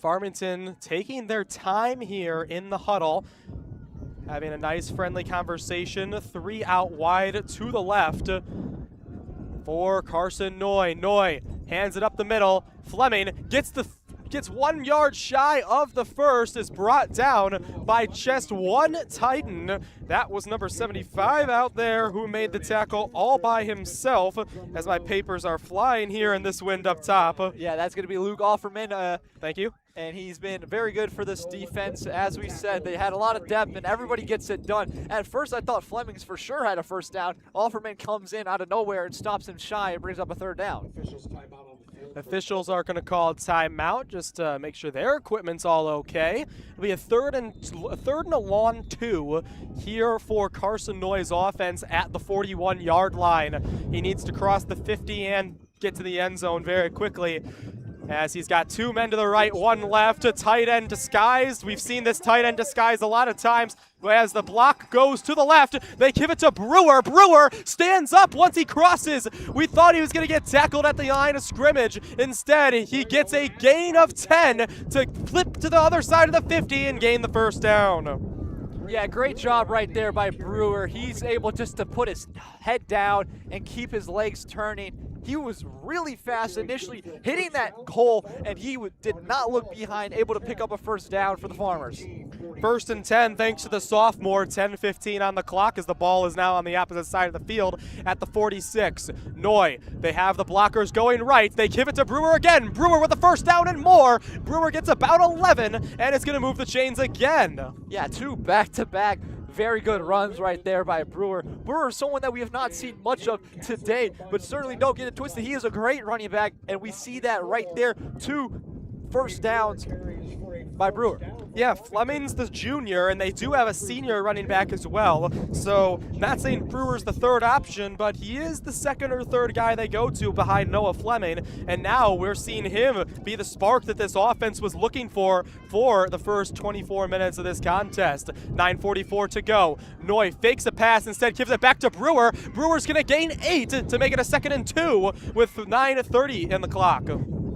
Yeah, we've seen the Farmers run inside the tackles, and right there a little counter, and Brewer able to take advantage of it. Another 8-yard pickup. So he's getting these pickups he's getting these rushes in big yardages, and it's very, very beneficial to their whole offense as they're establishing a very much needed run game early on in the third. I don't have a real number, but this wind gust is harder than it has been the entire night. As Griffin Hale, the injury from the first half, goes back onto the field, they give it back to the running back, and this time it is close. It was only 2nd down, so they didn't need to move the chains, but they only gain 1, so it'll be a 3rd and 2, probably a little bit less than 2, but still Brewer not able to, after some great runs, only gets 1. Yeah, 4 straight rushes in a row, and this is a 3rd and short. Could be a 5th that we see right now. Also have to think about, is this 4th down territory? Whitman with the tackle. He's nearing 100 on the season here. Under shotgun, they give it to Brewer. He's met behind the line of scrimmage. Then he gets around 2, pumps to the left, and is tackled past the chains. It'll be another first down for this Farmington offense. They've found what worked, and his name is Braden Brewer. Yeah, Braden Brewer, as you said, sophomore, only 5'10", only 165 pounds as listed. Not really a beefy back, but he sure does run like it. He runs through those arm tackles, as we've seen all drive long, and that's his 3rd first down he's picked up. When you think of somebody like him, you think of a Tariq Cohen, somebody who's going to bounce to the edges, somebody who's going to make their game off of speed. He's going up the gun, in between the tackles, like he does right here. He's pushing the lineman in front of him forward to gain another 5 yards. I mean, this might as well be called the Braden Brewer drive. He's really done it all, and he's had 6 straight rushes just handed off to him. Yeah, if you're Tanner Benedict and you're El Paso-Gridley, you're making sure you have the name right. You want to know who's doing this to you, and you need to draw up and answer this run. Again, they've still got the lead, and every time they have 3 wide receivers out there. It's not like they're getting a lot of blockers for him, but they're motioning the tight end the direction that he's going to run, and they're going. This time, tight end goes up the middle. So does Brewer. Brewer's going to get tackled after 4 yards on the ground. It'll be a 3rd and 1 with 7:15 left to go in the third. Well, I'm not a betting man, Caden, but I will be willing to bet that this 3rd and short might go to Braden Brewer. You know, again, I'm not gambling, but if I had to, you know, I wouldn't disagree with you there. They're going to bring Carson. They're going to bring the same package we've seen a lot this drive, with 2 wide receivers to the right, the tight end hitting up the middle, and Braden Brewer standing next to Carson Noy. The box has all but the 3 that need to guard the wide receivers. Brewer, without question, gets the first down. He gets close and tackled at the 5. A gain of about 12 for the running back. I mean, this has just been very impressive what Braden Brewer has done. I talked about wanting to come out and have a slow and methodical drive. This drive, let alone, has almost ate up 6 minutes of the clock, and it's been straight on the ground coming from runs via Braden Brewer. 6:25 on the clock, ball on the 5-yard line. It's the first and goal that this Farmington offense has had all night. They're moving with the wind. Brewer this time met behind the line of scrimmage. He's going to get through everybody, and the linebackers are going to have to take him down for a gain of 1. From what it sounds like from our talking, that was a bad play. In reality, he got through at least 4 bodies to get 1 yard. Yeah, he had a second chance at yardage, and that only came from him being able to spin and bounce off initial contact at the line. So as it was only a 1-yard gain, a very impressive 1 yard at that. 2nd and goal with 5:42 on the clock in the 3rd quarter. The Farmers have had the ball this entire drive, and a whistle blown, flag on the play. You were counting, Christian. I was just seeing to see how many people they had at the line, but it's going to be encroachment and offsides on the defense. So this will move the Farmers closer to their end goal, which is the end zone. It'll be a half the distance, but stays 2nd and goal. So ball will be placed on the 2, and they don't have a wide receiver out there. They've got Beef, and they do have Carson Noy? No, they don't. I'm right. It's Jack Gronwald in a Wildcat. Gronwald takes it, runs up the middle. Gronwald dives over the pile, and touchdown is called. The Farmers get their first touchdown on the ground and are the first to answer here in the 2nd half. Yeah, we were talking headed into the 2nd half about Jack Gronwald, and he's really been their guy, especially when it comes to the red zone. He can run, he can catch, he can even pass the ball, and he's getting it done with his legs right there, and really a pitch-perfect drive right there by the Farmers, eating up 7 minutes on the clock, nearly 7 minutes, 6 minutes and 42 seconds. Look, they're not the ones that want the time off the clock necessarily, but they're only down 10 now, and they are not going for the PAT. Gronwald, in a 10-point game, is behind. He thinks he's going to go right. Instead, he doesn't. He throws left, and Boston Smith, in the corner of the end zone, gets the 2-point conversion. They're only trailing by 1 score.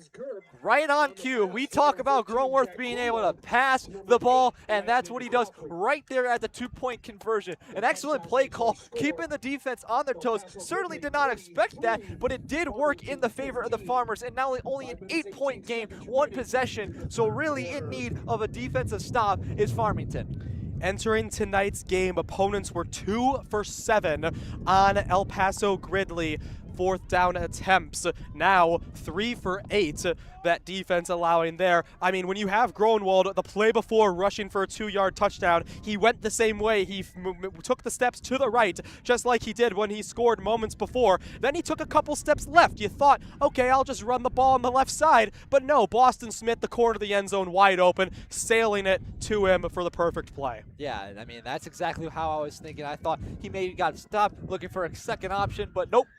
Right into the end zone he goes.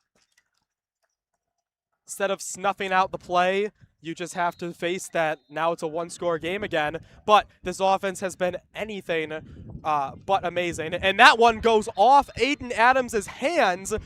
I don't know if it's the wind, but that's the first one for El Paso-Gridley. We've seen it 2 times, excuse me, for the Farmers, but now that's the 3rd kick that's been off hands of a player, and that goes into the end zone for a touchback. Yeah, it could be the wind. It could be maybe the people's hands are cold, even though it is not too crazy cold. A lot of things to factor in. Nonetheless, that's going to end up and result in a touchback for EPG, which puts them at the 20-yard line.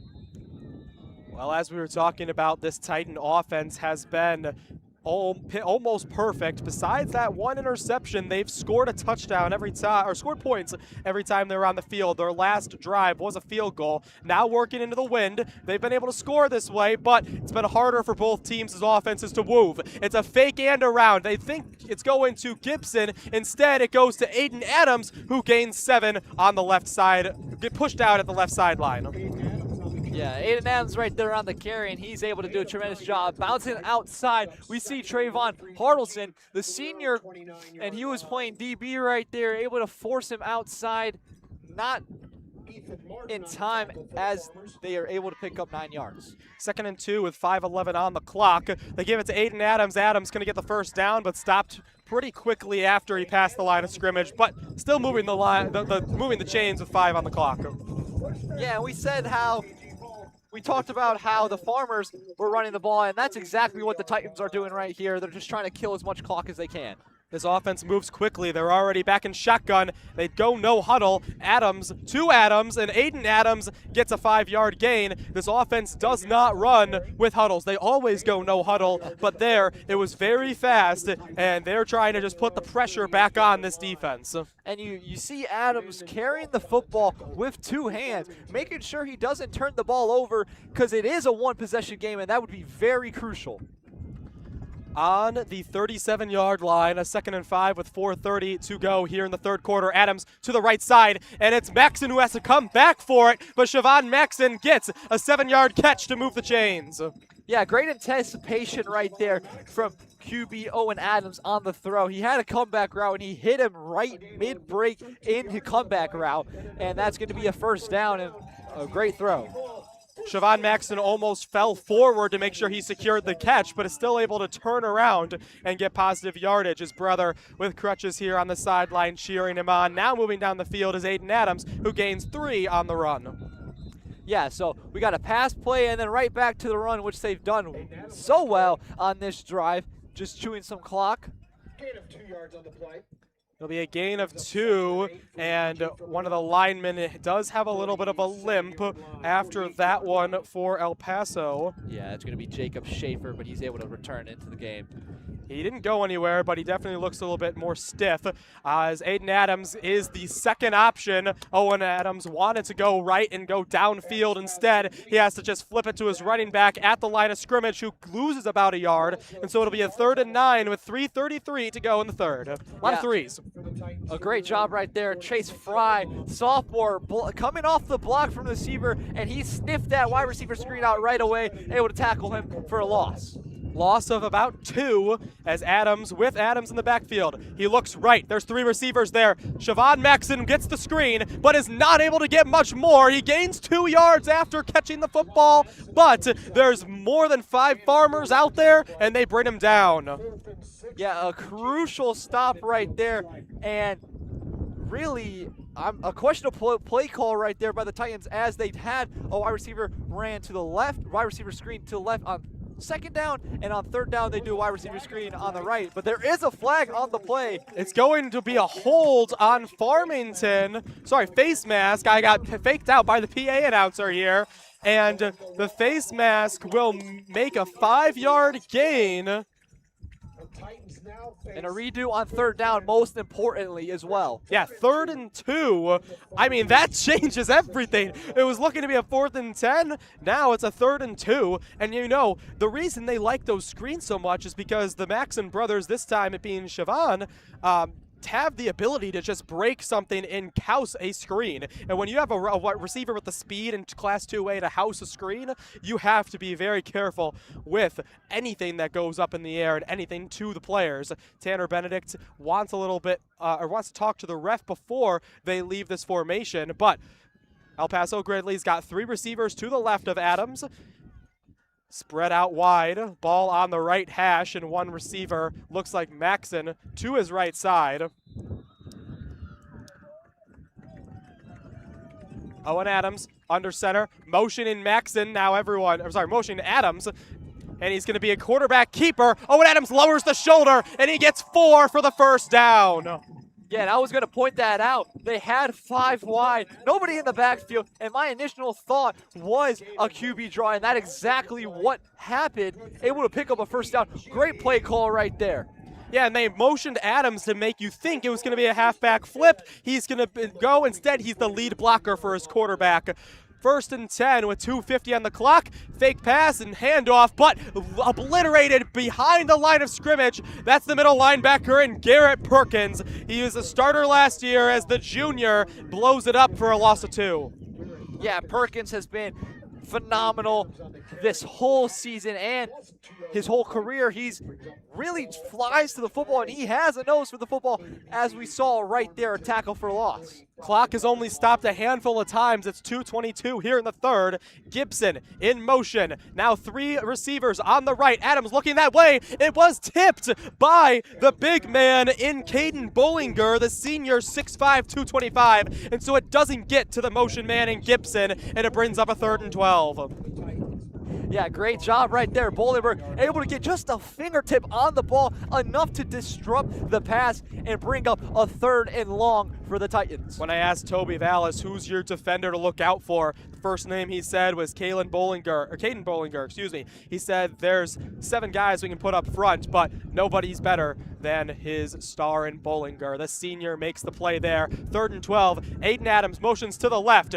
Men are running everywhere. Everybody flip the field. Adams is just going to try and run for it. He gets lit up on the he gets lit up at the line of scrimmage. He gets it to about a 4th and 9, but my goodness, that's not the hit you want to see your quarterback taking if you're El Paso-Gridley. Great defense from Farmington forces a 4th and long.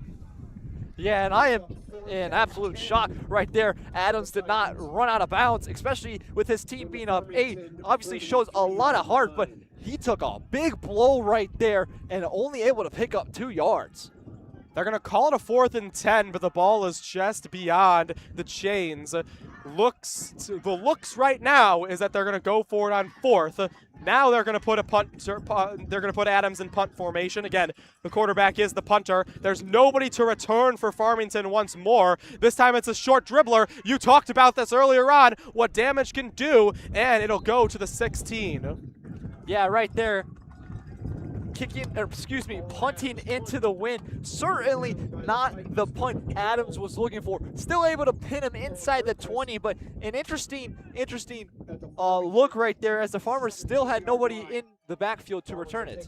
You know, they might be a little bit nervous that you're gonna just wind up passing it, and then that guy just becomes the safety, I guess. But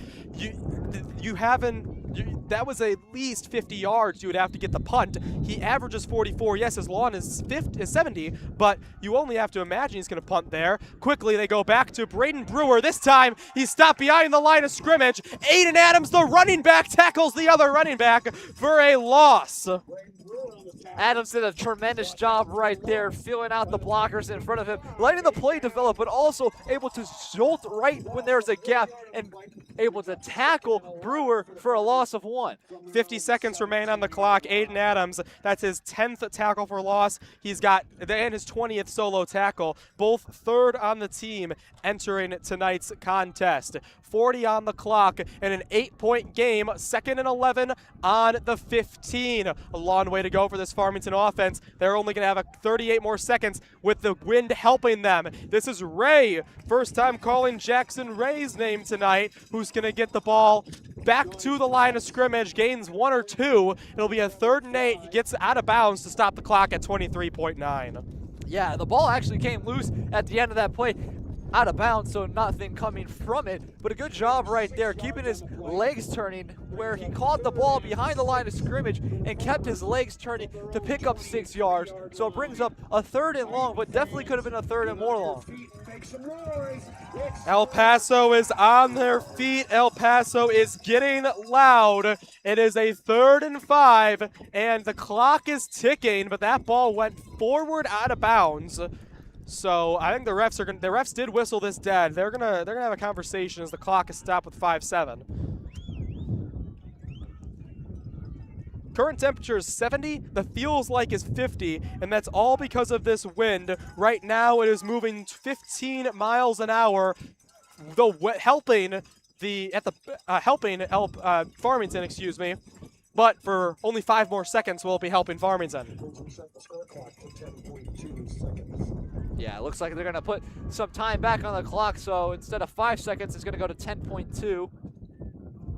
That wind is a little bit faster than 15, in my opinion.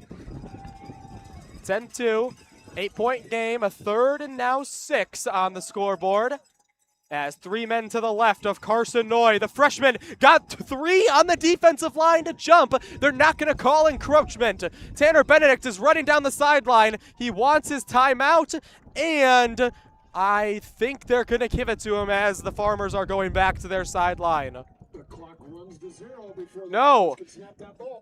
The clock goes to 0, so the quarter expires. Yeah. Benedict wanted a timeout because his guys didn't seem like they were ready for that ball. Instead, he doesn't have to use the timeout, and he doesn't have to see in his defense possibly get exposed. Interesting enough, I don't think Farmington had any thought behind snapping the ball. They were going to try to draw him off sides, and they did initially as 3 Titan defenders were jumping off sides, but no encroachment called, and they're going to take it to the end of the third quarter, and it's going to bring up the start of the fourth quarter.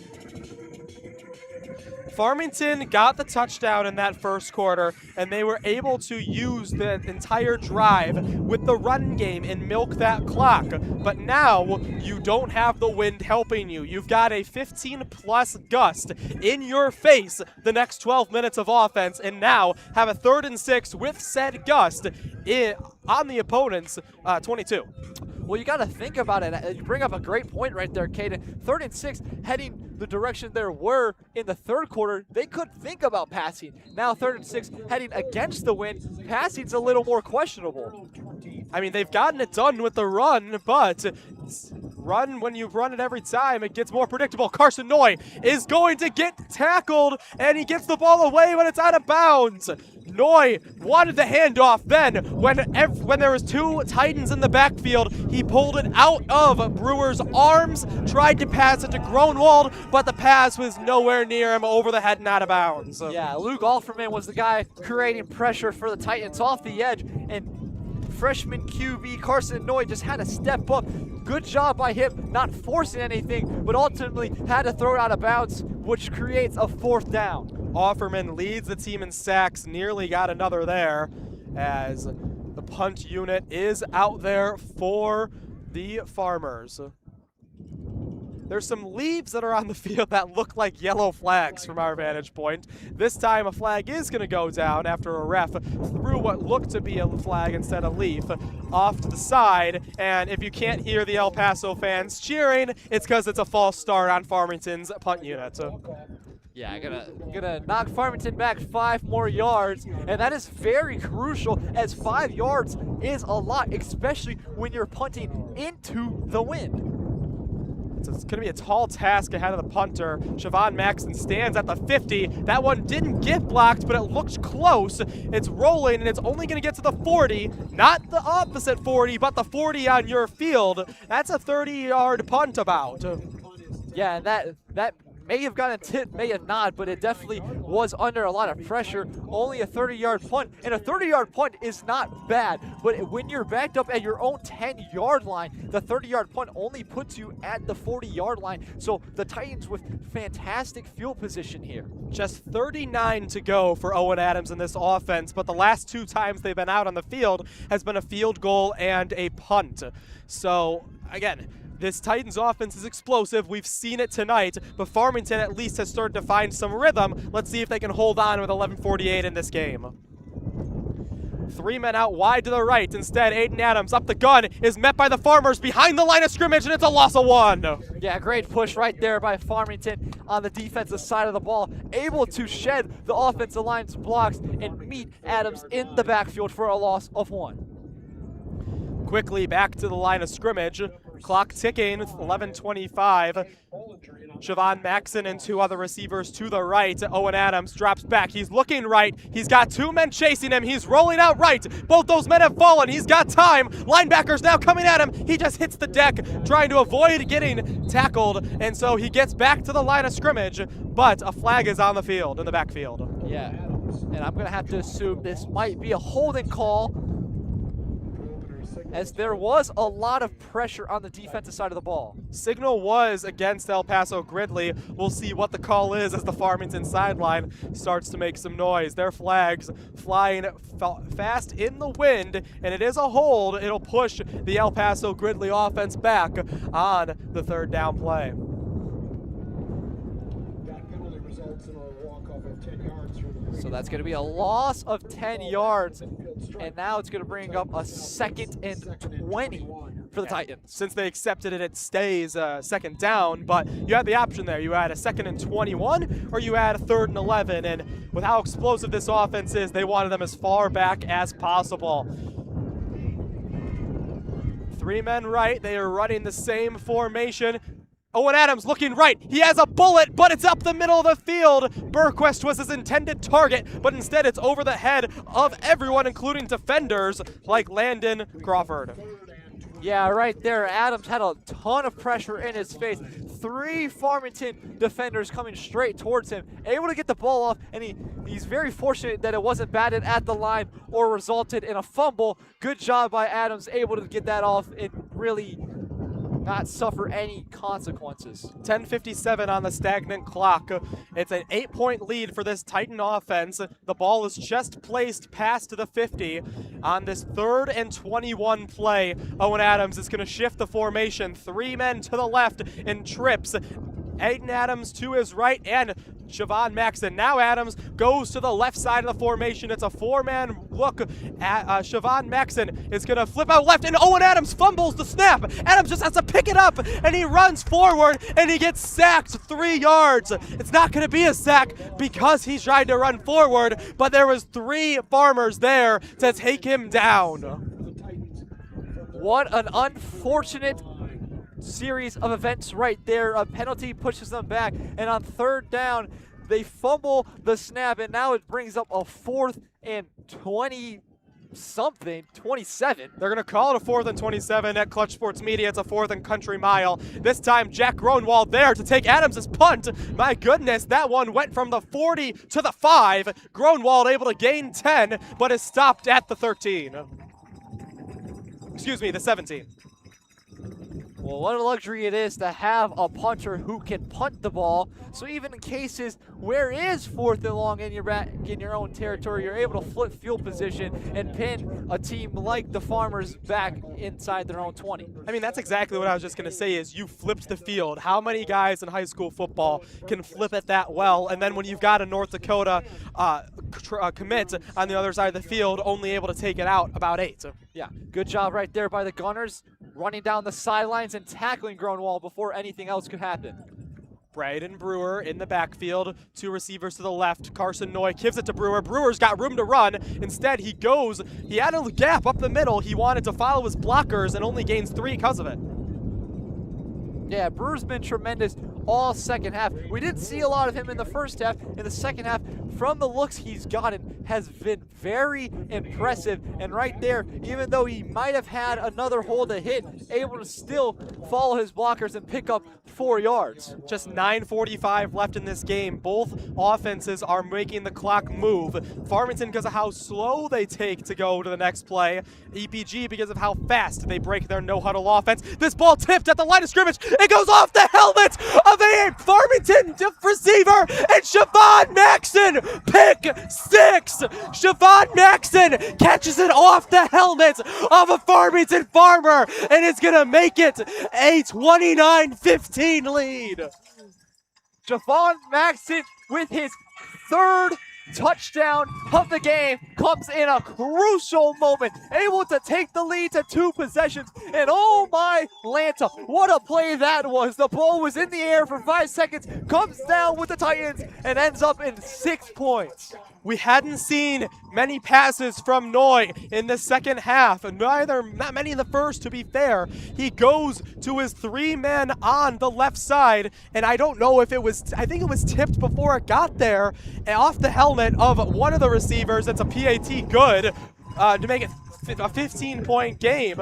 But my goodness, Siobhan Maxson, right place, right time, great awareness, is going to take that ball and go into the end zone for the pick six. Absolutely, and you say the ball was tipped at the line of scrimmage, and as soon as that ball entered the air, it was dangerous because it was not going where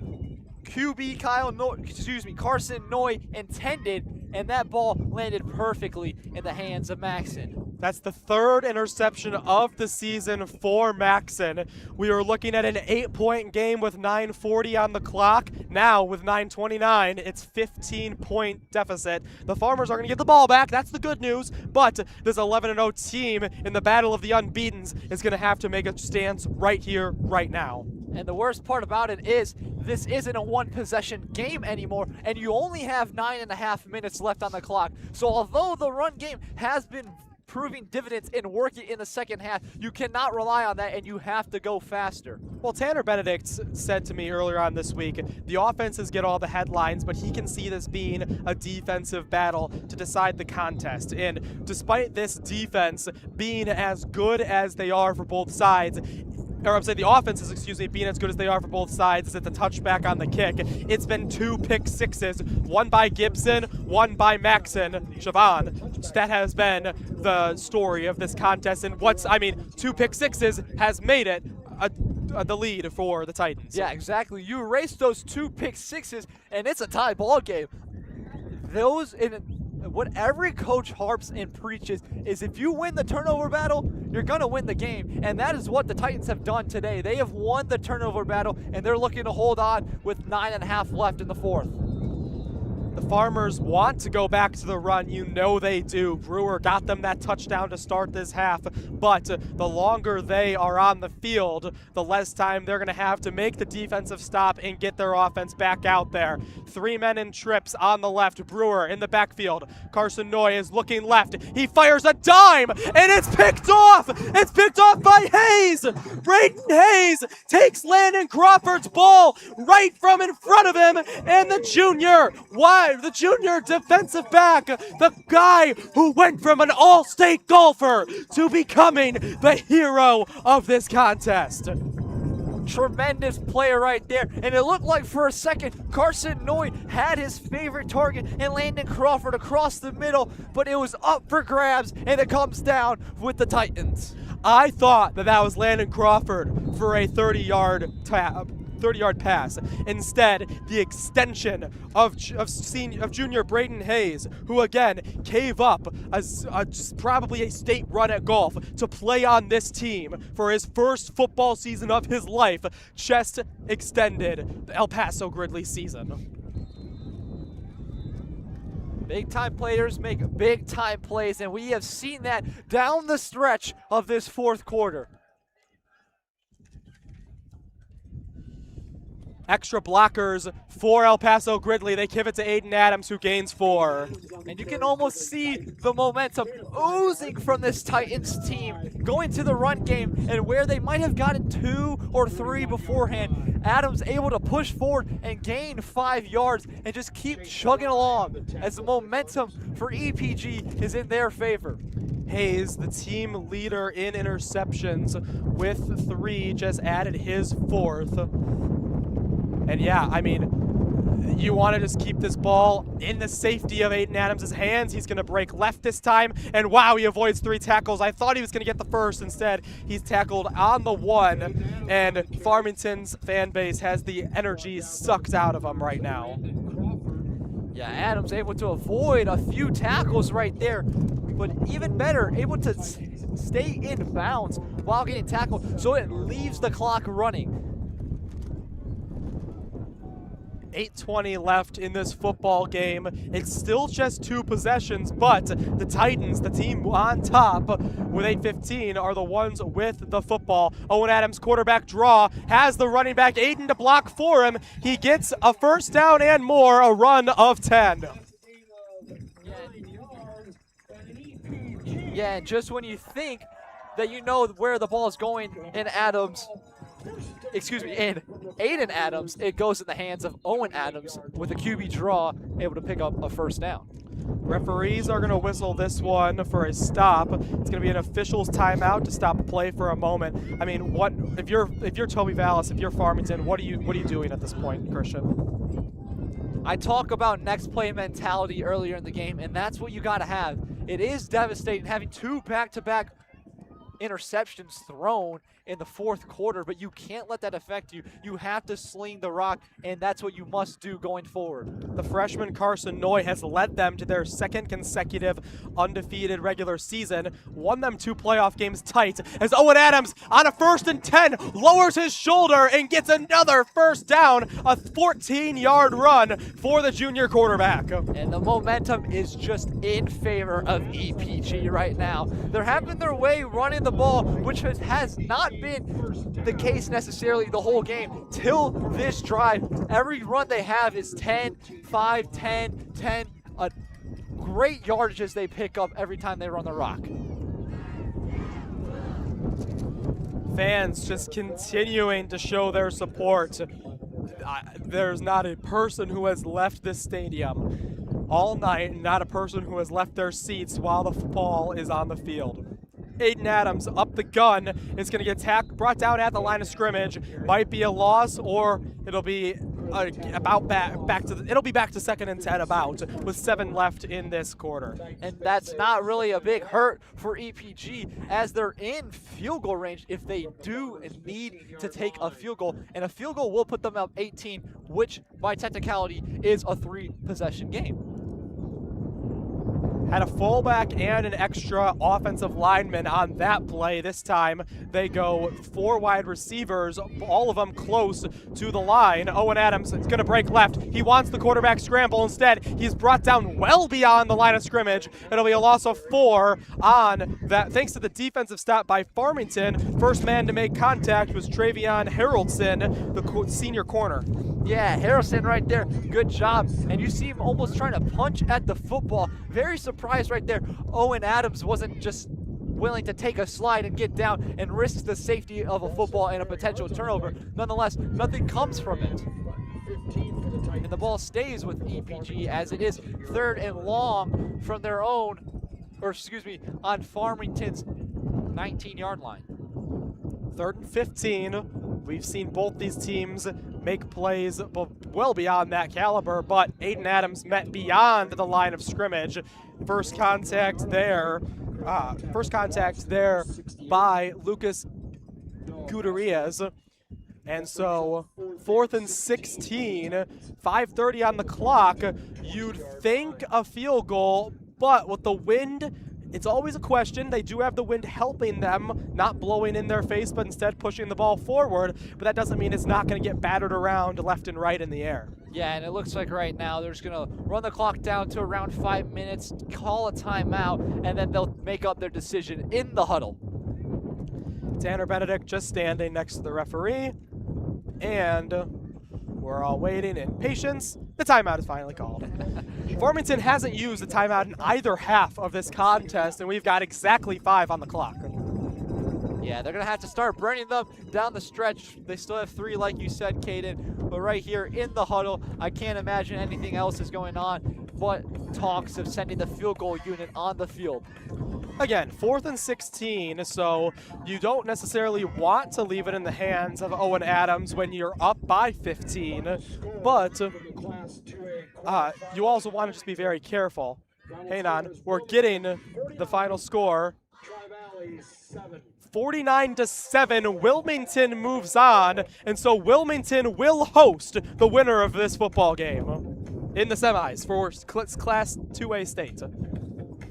And I don't want to jump to any conclusions, but it's looking like that will be EPG. And if that is the case, that will be EPG's first road game on the playoffs, as they've hosted 3 straight home games. And they're going to go to a team who just at their home field beat a team that they only snuck away a 3-point victory against. Owen Adams' knee is down to take Owen Burquest's kick. Adams down at the 32, marking it a 42-yard attempt, and nearly blocked. It's going, and it's right. No good. It had the distance, but to the right of the post. And so, 15-point game, 4:45 on the clock. The Farmers offense comes back to the field. Christian, last 2 drives have been ended by Carson Noy interceptions. Yeah, and some life in the team of Farmington as they were able to push back the Titans and force a long field goal that was eventually a miss. But for the Farmers right now, there is only 4:55 left on the clock. You can run it, but you have to have trust in your QB who's taken you so far this season. He's gotten them to a perfect 11-0. He drops back, he fires right. There's one man over there. He gets to the edge, and Boston Smith gets the first down and moves the chains. 4:48 on the clock. Jack Harlan on the tackle for the Titans. Yeah, good job right there by Carson Noy, able to sit in the pocket, deliver a comeback route, and pick up a first down. Hurry up offense. First time we've seen a no-huddle hurry up from the Farmers in this contest. Noy looks left, and it's over the head of the receiver. He definitely thought that Trevor Fry was going to turn his head and make the catch. Fry was looking at Noy as the ball was released, turned around, and watched as the ball flew over his head and hit the turf in front of him. It'll be a 2nd and 10 on the 30-yard line with 4:36 to play. In shotgun, 3 men to the left. Carson Noy looks right. He fires over the head of Smith, out of bounds. It'll be a 3rd and 10. Yeah, 2 back-to-back incompletions right there by Noy. The one on second down might have been the one on first down might have been a miscommunication. The one on second down right there, a little bit of an overthrow and a little bit of misinterpretation on the anticipation right there. El Paso-Gridley fans are stomping their feet in the bleachers. The cheerleaders are making some noise. The bells are being run all throughout this stadium. Carson Noy, 3 men back, fakes a screen, goes far, it's tipped at the line of scrimmage. He would have had a first down with Landon Crawford, but the tip at the line of scrimmage doesn't let the ball go far enough. It'll be a 4th and 10. Yeah, and it looked like Carson Noy had a couple opportunities right there. There's a couple of receivers that might have been open, but all of it shut down as the line was tipped, as the ball was tipped at the line of scrimmage. Carson Noy, 4th and 10 on the 30. Every fan in this place is on their feet. 3 men to the left. Carson Noy fakes going left. He fires right. Boston Smith, and it was in his hands. Boston Smith had the ball in his hands and dropped it. He was further than any man in black. He would have housed that ball if he caught it, and instead, a turnover on downs. What an absolute heartbreaker right there as Carson Noy on the double move, pump fakes, had his man. Boston Smith had the ball in his hands and just wasn't able to come down with it.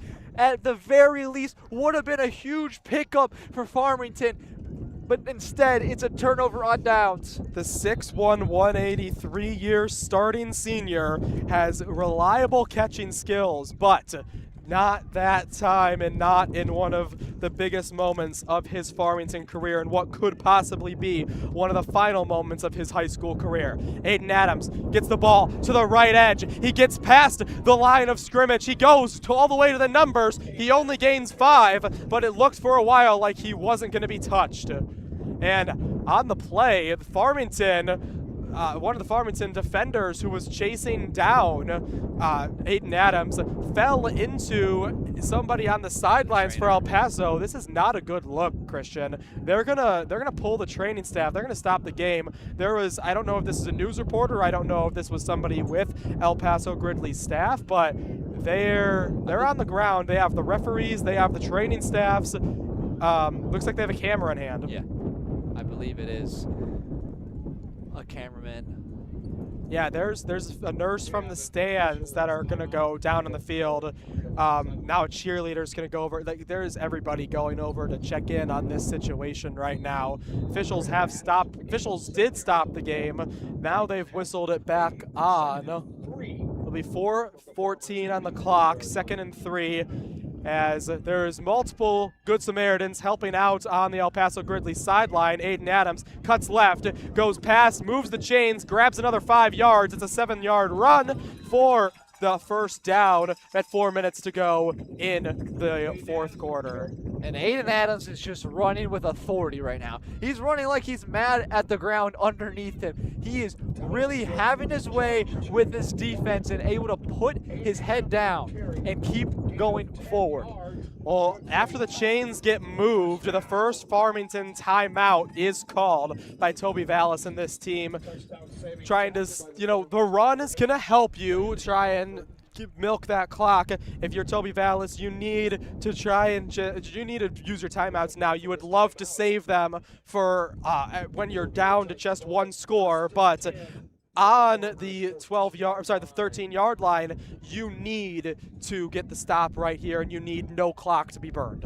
Yeah, you're exactly right, Caden. You can't afford this clock to tick down, because if they decide not to use their timeouts, EPG is just going to run the clock down and run the ball. So taking a timeout, although you don't want to on the defensive side of the ball, it's definitely the best and smartest move to do. Fullback and extra offensive lineman with a tight end behind the offensive line for this offense. Just two wide receivers out wide. I can only assume Aiden Adams is getting the football. He does. He moves left, then cuts back in, and he loses the football. Football on the ground. Let's see who has it, and it is Farmington. Farmington gets a fumble recovery with 4:01 to play here in this regulation. And I was talking about how Aiden Adams has taken care of the football so well all game. He runs with two hands on the ball. Right there, he muffs the ball up, and it's turned over and given to Farmington. So new life for the Farmers as they're down 15, but there's still 4 minutes left, and they didn't have to use their timeouts as they still have 2. Right, they'll have 2 timeouts left, 4 minutes on the clock. Bad news is they're on the 6, so Carson Noy currently stands as he takes the snap in the end zone. Noy fakes right, he gets the ball tipped out of his hands. He's gonna sit on top of it, and it's an El Paso-Gridley safety. The first safety of the year for the Titans, but their first safety of the year for the Titans as Carson Noy got the ball tipped out. Yeah, it looked like Carson Noy was trying to pump fake, and the ball might have gotten jarred and loose, ended up in the end zone, and Noy has to fall on that. Yeah, it didn't look like there was anyone that made contact with Noy there. It looks like he lost it on his own will. So with 3:54, we'll have 2 points to go. 2 points to go. You know, we're sports comm majors, not mathematicians, but unless if I'm mistaken, it is now a 3-possession game. Yeah, that is absolutely right, Caden. A 3-possession game, and EPG will get the ball back to them via punt. So not very much hope left in this Farmington's team, although the game is not over. And El Paso-Gridley making sure that everyone gets to play in the playoffs.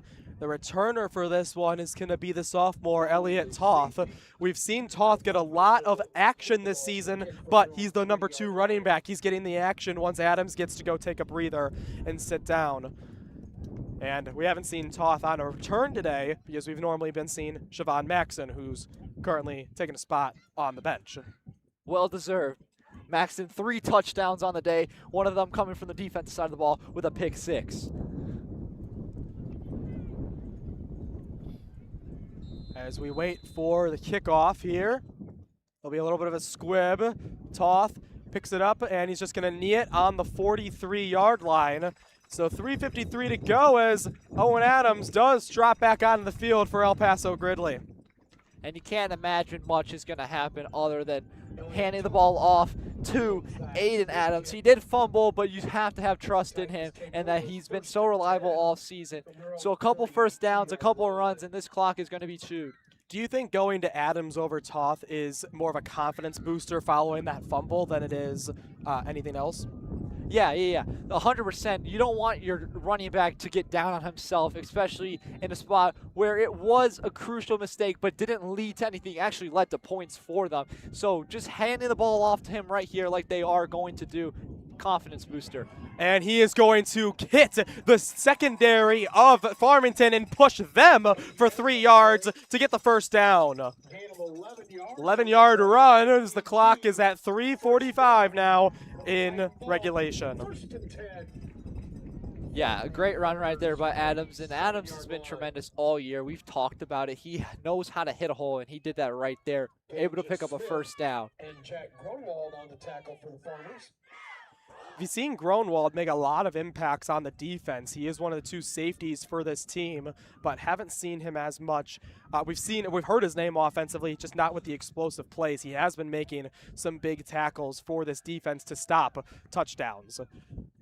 As a triple fake by Owen Adams, he hands it to Aiden, and he's going to get 3 yards. Aiden Adams on the carry, gain of 2 yards on the play. No timeout called yet, as there's still 3 minutes left in the 4th quarter, but Farmington's going to have to think and use some of their timeouts soon. A lot of fans in El Paso right now starting to clap, and that's because the fan that was, the photographer, that was injured has finally risen to their feet on the Titan sideline. Good news there, as it's a 2nd and 8 with 2:35 left to go here in the 4th quarter, as Aiden Adams gets stopped behind the line of scrimmage by Garrett Perkins and tackled right around there. And the first timeout called for Farmington. Yeah, they're going to use the timeout with 2:30 left in the 4th quarter. It's going to be a 2nd and 8 once they return, but, 3rd and 8 once they return from the timeout. But if you're Farmington, you really have to play for a stop here. You have 1 timeout left, and you have to bring up a 4th down here and force a punt from EPG. Or do what you did last drive and just get a turnover. I mean, it's going to be a 3rd and 8, but it's on the 45. What did we see last? Punt from this, from further out, a 5-yard, or it go all the way to the 5-yard line. We know the lawn is, for Owen Adams, is 70, and he's punting with this wind that is gushing at about 15 to benefit him. And so ideally, right here on 3rd down, you get the takeaway. That'll save you time, especially save you a timeout, and it'll hopefully give you a little bit better field position.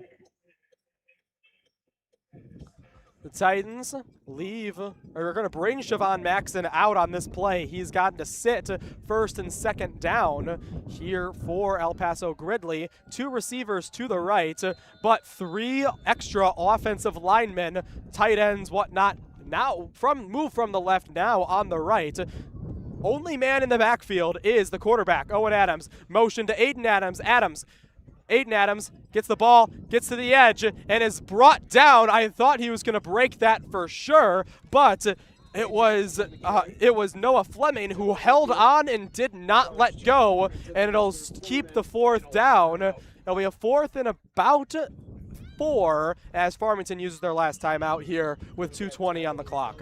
Yeah, great job right there by Flemings, holding Aiden Adams short of the 1st down. I 100% was with you, Caden. I thought Aiden Adams was going to try to reach for the 1st down or going to break that tackle. Nonetheless, was unable to, and it brings up a 4th and 2 yards, a 4th and long 2, may I add. Yeah. And this brings up a tough predicament for EPG because they can punt it and they can pin them back deep, or they can just ice the game right now and pick up a 1st down. Home scoreboards always favor the spot of the home team, and I mean that's a full 3 yards from where I'm looking at it right now. Yeah. But none the case.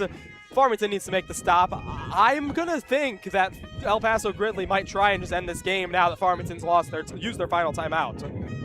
They're still in the huddle. Yeah, I'm right there with you, Caden. I think they come out here, maybe potentially get or try to draw Farmington off sides, but ultimately I think they'll end up running a play here. They've got their stars on the offense out there. Siobhan Maxon lines up on the 40 as Gibson up to the opposite number. In the backfield's Aiden Adams, and they jump off sides. You called it. The flag is in the air. It looked like Farmington encroached. And that is the call. It'll move the chains and most likely end this game. Yeah, just a few more runs, maybe 1 more 1st down, and that will be all she wrote. Like I said, Caden, kind of expected EPG to come out there and at least try to draw Farmington offsides, and that is quite the bummer right there for the Farmers to end their season on a play like that. It was one of the linebackers, too, who ran up and took more than 2 steps and then finally went offsides on step number 3 or 4 as Aiden Adams gets the ball in the backfield, but he loses 2 yards. It's not going to matter too much now, but they can't go into victory formation yet with 2:10 on the clock. Yeah, that backs them up 3 more yards right there. But they can get this clock down to certainly under a minute, even more, just by running the ball, and 1 more first down will put the dagger.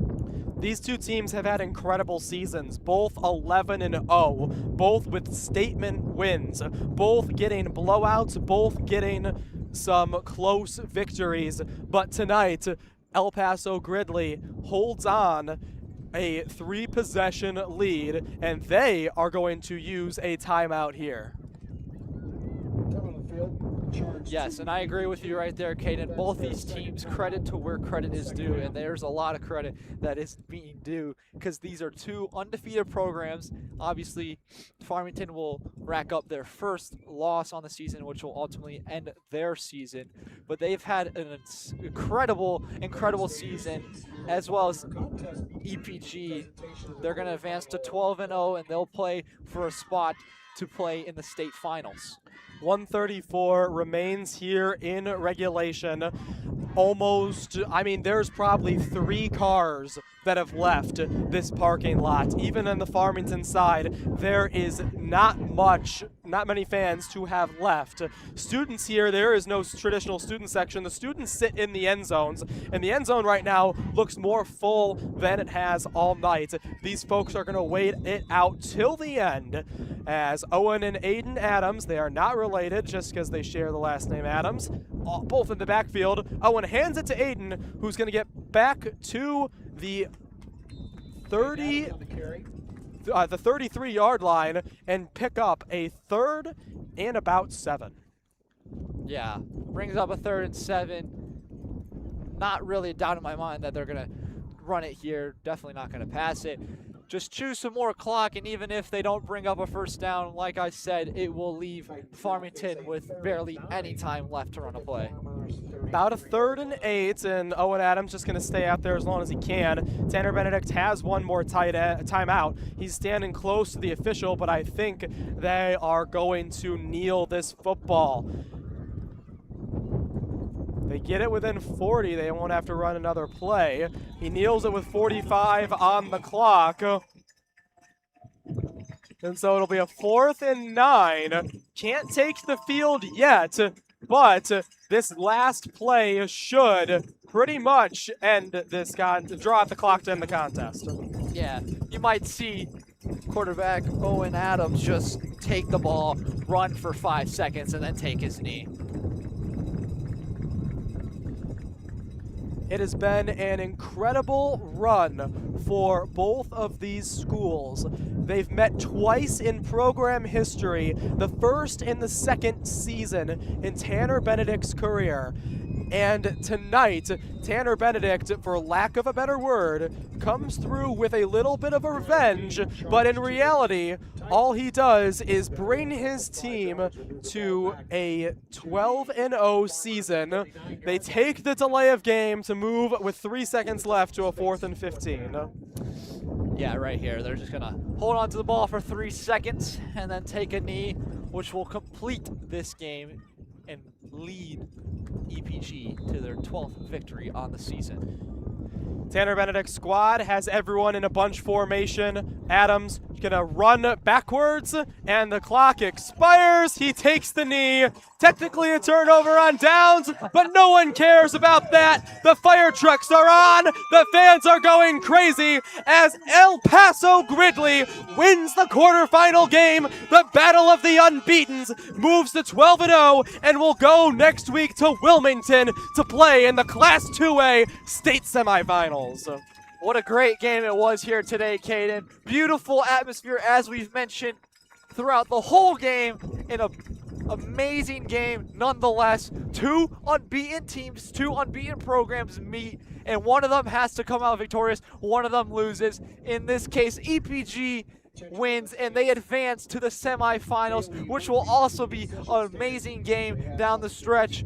All credit to Farmington and head coach Todd Vallis, as he's coached a tremendous Farmington Farmers team, and they've had a great season. Certainly should hang their heads high as the season completes.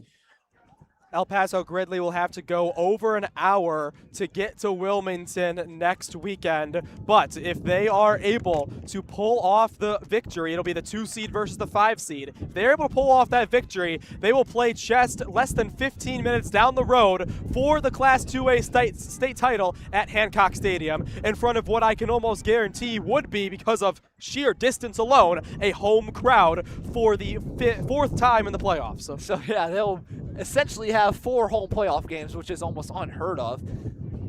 And great, home field advantage is real, and we've seen it here tonight. So a great opportunity EPG does have. Yes, 3 home games for El Paso-Gridley. The first road playoff game for freshman quarterback Carson Noy does not go his way. In the regular season, since October of 2022, Farmington is 33-1 in the regular season. In the playoffs, a 500 team. The stats is definitely skewed because once you lose in the playoffs, you're done. But nonetheless, a dominant program that needs to have their hats tipped. Yes, I agree completely, Caden. They've been nothing but successful, especially the past couple recent years, and they have done that just this year too, as we see EPG storm the middle of the field, having tons of fun, holding their plaque up high, and they've had an amazing season as well, and it's still going. The 12-0 El Paso-Gridley Titans just accepted their quarterfinal trophy. Before we sign off, we need to give the credit to the credit where it's due for Farmington. They've got a lot of seniors, including Boston Smith, Landon Crawford, Jack Gronwald, who are all just played their final game, all offensive stars. On the defensive side, don't forget about Caden Bollinger. Don't forget about Thomas Seaborn. We didn't call his name tonight, but he was out there making big plays. Travion Holdenson, Ethan Martin, along with a lot of other seniors. Big senior class, the biggest class of their 4 in the varsity program, of course, and all of them just played a hard-fought game for their final high school football game.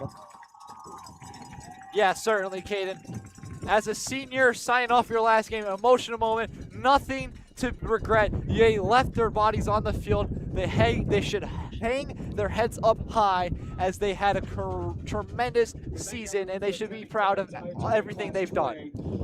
Well, the El Paso-Gridley Titans offense and defense proved why. As a unit, they are one of the best in Class 2A. Owen Adams, a record breaker in both yards and touchdowns, showed why he is an incredible quarterback. That wide receiver room, even without Javion Maxson, proved to be one of the best in the state. And that defense, with 3 interceptions,